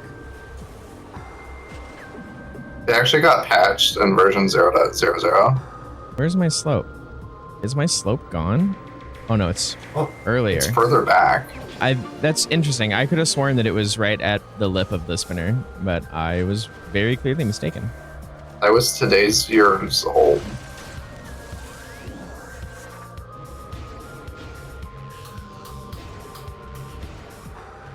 Yeah, this is the room we were talking about. I hate this room. Half the reason we want to boost is because you can bomb jump over the top, but if you fall down in that bottom section, like if you need to get that item, it takes like hours of practice to get back out. All right, so I'm missing 1 missile and 1 artifact, which is good. That means that I have actually been getting the items that I have been needing to get. Yeah. It's good that you didn't forget something apart from the thing that you forgot. Yeah, aside from the one thing. Yeah. I didn't forget any extra things. No extra forgets. Only the one forget. Warp to start would have been an incredibly handy tool, but the vanilla game doesn't have warp to start, so it felt cheap to include it. Again, part of the spirit of using a vanilla item pool is that you're still getting to see what the game looks like with that state of the game.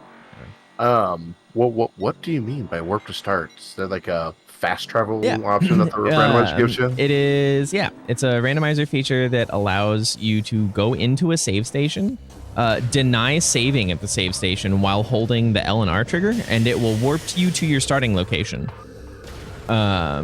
So normally, level, like that. Yeah. So like, normally take it to the beginning of like Magmore Caverns or something. Wherever you started, you started the game, which normally it would be at the ship and landing site. Okay. So that's a really useful routing tool, and can get you out of a couple, or actually just one, soft lock situation. Yeah, it helps new players a lot. Because a lot of players will bumble in the lower mines of that boost, and then not realize you need it to get back up the half pipe. And if you save in there without boost and don't know any tricks to get out, you kind of have to like start over. And you can, if it's like your first seed, that can sometimes mean losing like 3-4 hours of progress. Yep. But for you, Chad, you're getting the authentic Metroid Prime experience. You are. How are we doing on time?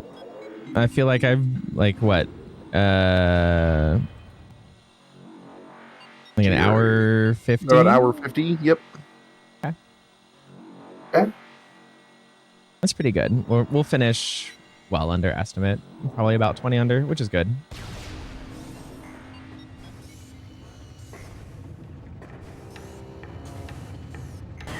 Wow, missed the R jump. It's my first day. Give me a break.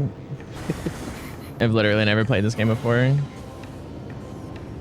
Fire's tunnel, which is that room that he filled the R jump in, just to rub it in more. It's fun because there's like 4 or 5 different ways you can go through it, depending on what items you have. And it's all down to like player preference mostly, how you do it. So if you go with R jumps, you can do that. If you're a god, you can do a bunny hop R jump, like set up faster. Yeah, this is the other half of the reason why we need a boost ball. We don't need spider ball for this though. Just need boost. Because you can stand on things and you can slip jump up tracks. And then the big long spider puzzle. Yeah. May we soar on the wings of eagles. Nice. So I was talking earlier about how you can mix and match tech. That's an R jump with a slope jump. So the curvature of the pipe there with a well-timed R jump can land you onto an invisible platform that sticks out in front of the door. It's very handy. So it's a very, very long spider puzzle. There's a slower way to do it. But eagle jump is fun. So we do it.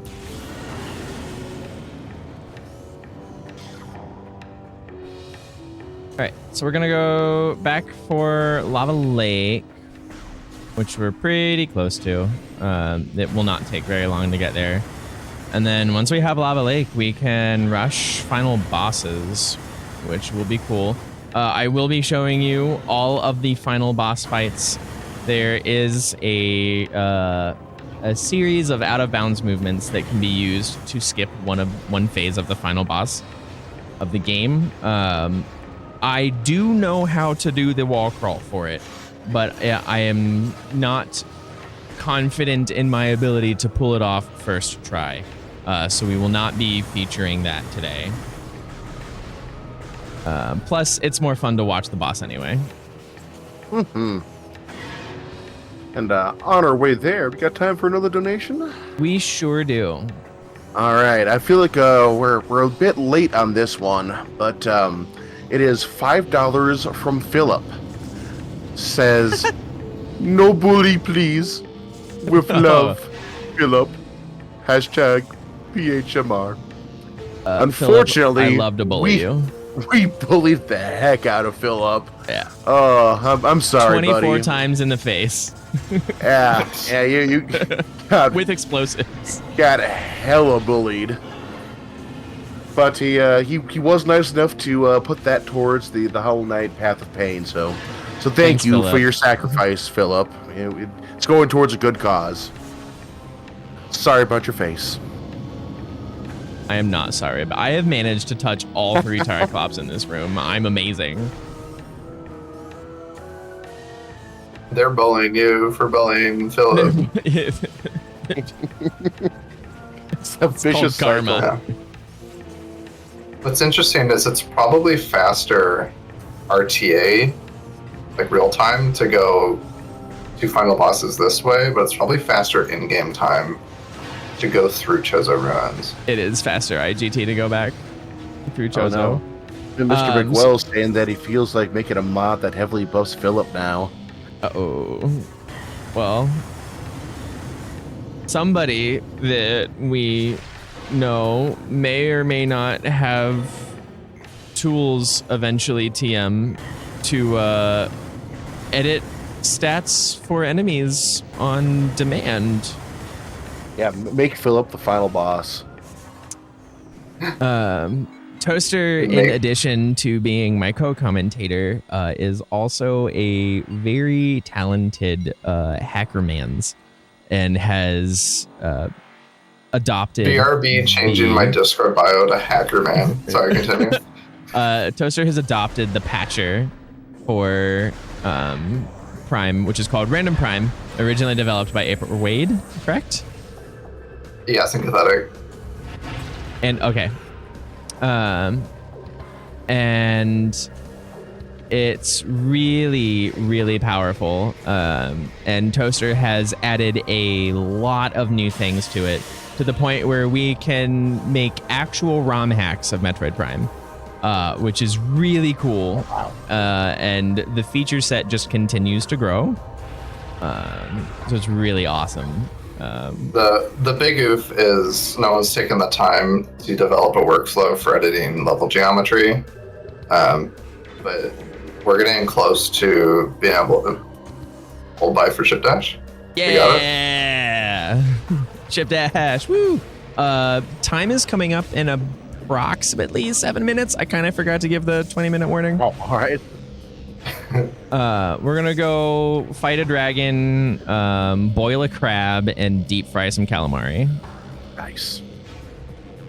So next year for Completithon 2024, let's get a Metroid fill, 100% randomizer run here to close things off next year. Let's make it happen, Toaster. I'm here for it.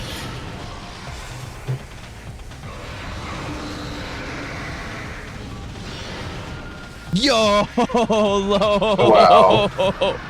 I'm gonna go over here.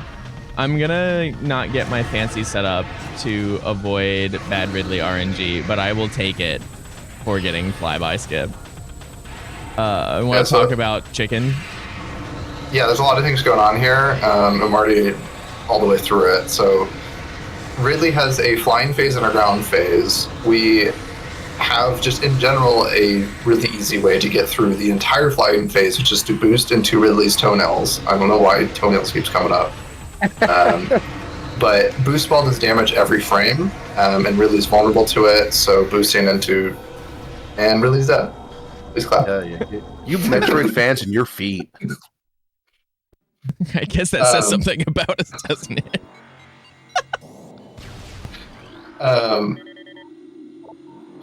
Yeah. Things.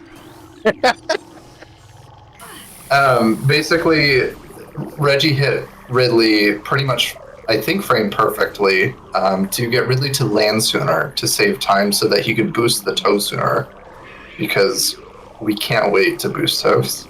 Flyby skip is both frame perfect and pixel perfect, depending on your location. There is a setup that you can do, like you can lodge yourself in a corner of the rim surrounding the room, and there's a use a pause buffer. setup, and there's a YOLO setup, and we hit the YOLO. We hit the YOLO. Oh yeah, by the way, final boss. Yep. First sub-chamber is power and wave, 50% chance, which you get first, but it always goes to the second afterwards. There's always each phase for the first 3 sub-chambers. Every time you see a vulnerability, Reggie just needs to do a certain amount of damage to it to move on to one of the remaining. So your ice gets added, so now it's a random order of those 3. And normally, Metroid Prime, the exoskeleton fight, has a whole plethora of ranged attacks it can do, and they're kind of annoying because sometimes you have to deal with projectiles. The projectiles do, pretty much all of them do stun, so to kind of stop you from shooting it. It lifts it, it tilts its chin up, making it hard to hit the really small weak spot. But Reggie can stop it from doing pretty much any ranged attacks by standing within its melee range. It has an attack that tries to push you back to try to keep you spaced for the fight. This is rare. Oh, ice first? Ice first in sub 3 is really rare. Yeah. Oh, offset. This is harder now. Yes! Oh, you got it, nice. Basically, when a color phase ends, you can still damage it with that same color until it does the run by, turns around, and then changes color. And any damage done during, like before that transition period, counts for the next phase. So you can even in some cases do enough damage for the next phase before it's even started. So at every opportunity that you can hit it in its weak spot, you want to. So that includes when it's running past you with its head down. You just have to kind of free aim and time it correctly. And then there's something called turnarounds where as it turns around after a run, you can sneak some damage in. And all of the beams have different projectile speeds. Fast! And then in 100%, you have all the beam combos, and some of them do a lot of damage. And so for run-bys, you want to... there's an extra element of trying to time the beam combo and like calculating for its projectile speed and all that to hit its running by. So there's a lot of... Oh my god. So many ice spreader run-by skips. Metroid That's Prime... really hard. Yeah. Metroid Prime is a Metroid, and Metroids are weak to ice. So Ice Spreader, which has a bunch of damage, it does a bunch of damage all at once. So you really only have like one chance to hit it in a run by, and it's a really small window. So we're moving on to the Essence fight. Reggie, do you want to take this one home, or? Sure. What I'm going to do here is I'm not going to move my X or Y coordinates to bait Essence into doing one of 4 motion patterns. I believe it's only 4. Then I am going to attack it in intervals that allow it to start considering to take an action. And then I'm going to basically skip it actually taking the action.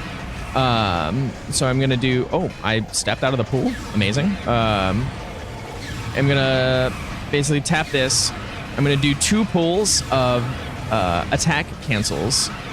And then I'm going to do one pool of pool cancels where instead of doing timing based things like this, I'm going to step in and out of the pool rapidly to delay the decay of the pool ammo and do essence in 3 phases instead of 5, which is what the vanilla game would normally take. I'm also trying really hard to keep the squid part away from the crab body because it will do bad things like not drop a pool, which is really slow because not only do we not get to do any damage, we don't get to do fast strats. And time is time. Sorry, I got really excited about moving on through this. Time is done. I was also really, really amped up about getting 3 ice spreader run by shots on EXO. That might be the really fastest. Solid. That might be the fastest Ridley plus EXO that I've seen in a really, really long time. Good lord. Yeah. That just seems to be a theme from this marathon is people just doing really well and being like, oh well, I haven't seen myself do that good ever. Love to see it. I would like to take a moment to do some quick shout outs. No, that's please. Okay. You're fishing like a half hour ahead, like it's the last round of the night. Take your time with your shout outs. All right, we'll give you slow scrolling item locations while I do this. I would first like to thank ToasterParty for being here and being my commentator and partner in crime through this. I would like to thank Completithon for being an activist group and supporting things like Somos Familia Valle. It's really important to be supporting our LGBTQIA plus folks. Things are a little wild right now in a lot of places, and it fills me with a lot of joy to see positive outreach organizations do things to benefit them. It's really cool, and I am very happy about that. I would like to shout out some very good friends, the Ginger Chris, even though you are orange. Baja Blood was one of the folks that did a dono for us here. Miguel, for all of the work that you've done in giving us fast cutscenes. The entire Randovania dev team as a whole, Dark Zero and Duncan Salt in particular. We did get 100%, thank goodness. Very important. And thank God. I also Bonnie for being a very gracious host during this time. Aw, it was my pleasure. No, seriously, like this, I've been looking forward to this run all day. Like I was at work, like just doing my thing, and just kept on thinking, that Metroid Rando though, and I'm happy to say it lived up to all my expectations, if not exceeded them. Like this was a good time, and really there's no better way for me to close out my portion of the marathon than with this run. So thank you, Reggie. Awesome. Yeah, absolutely. I'm really grateful for the folks that met the incentive as well. That's a really cool thing. The vanilla 100% speedrun is very cool, and there is some very specific movement tech that we did not get to see, but I would argue that we got to see some more interesting tech instead, and routing on the fly is always a fun thing to see happen, and especially when you forget an item that's on the opposite end of where you need it to be. That lava it is always fun to... Anything you'd like to shout? I was gonna say it is always fun to like finish one of these and like daydream about like how you could have routed it perfectly, like if you had perfect information. But yeah, as for shoutouts and stuff, I couldn't have said it better myself. Thanks to everyone who's been a friend. So, and thanks to everyone who donated, especially. Shoutouts to the just the Metroid community just coming out in droves for this run too. Just love to see it. There's a lot of you in here. It's really awesome. I appreciate you all for being here as well. Chat, all of you, you're great.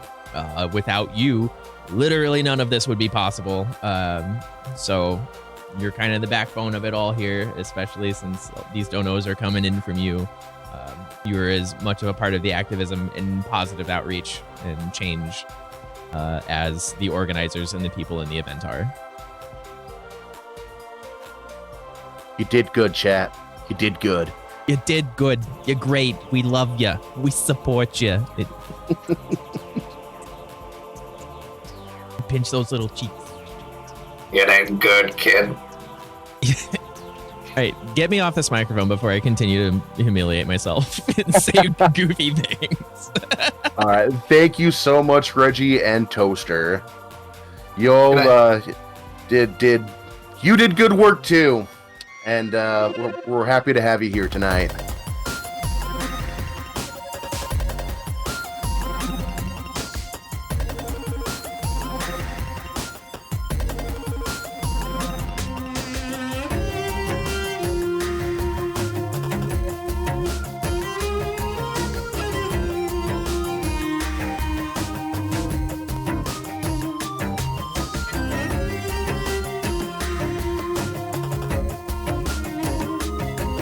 Alrighty, folks.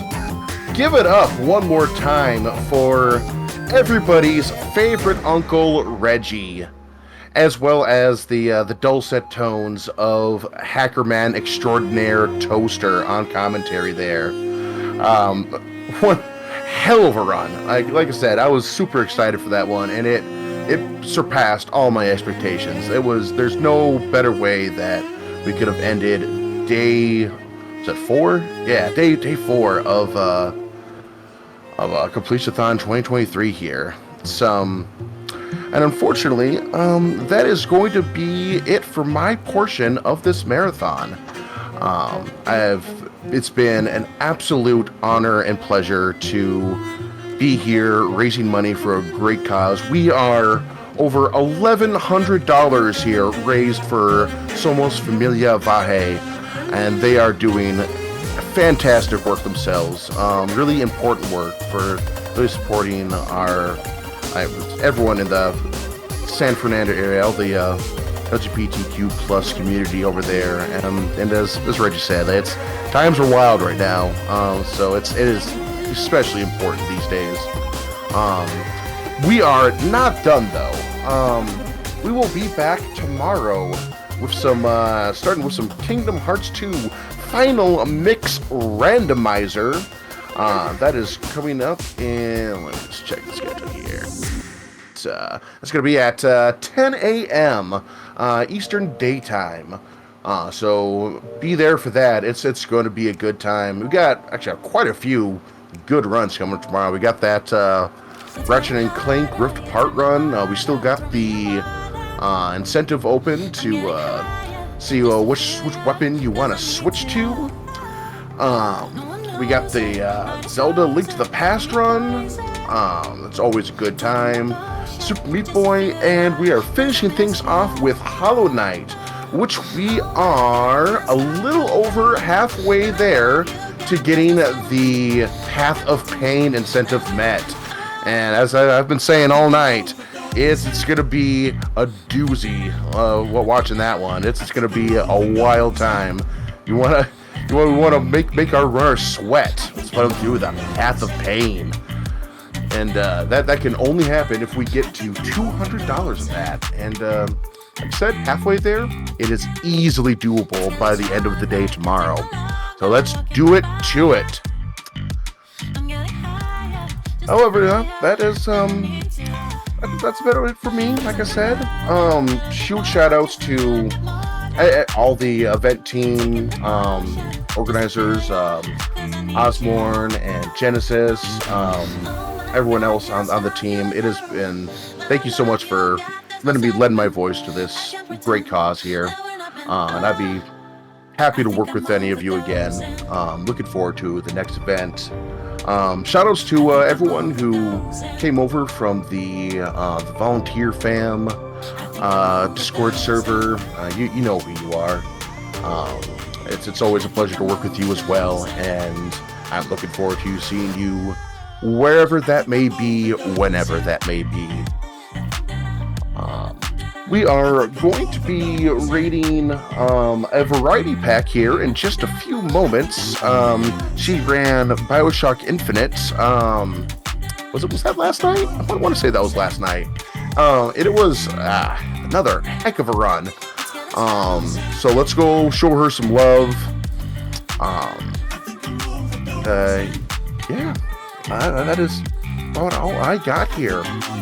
You all, you have a good night. You stay safe. You keep on rocking.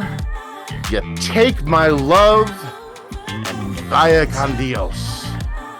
Take care, everyone.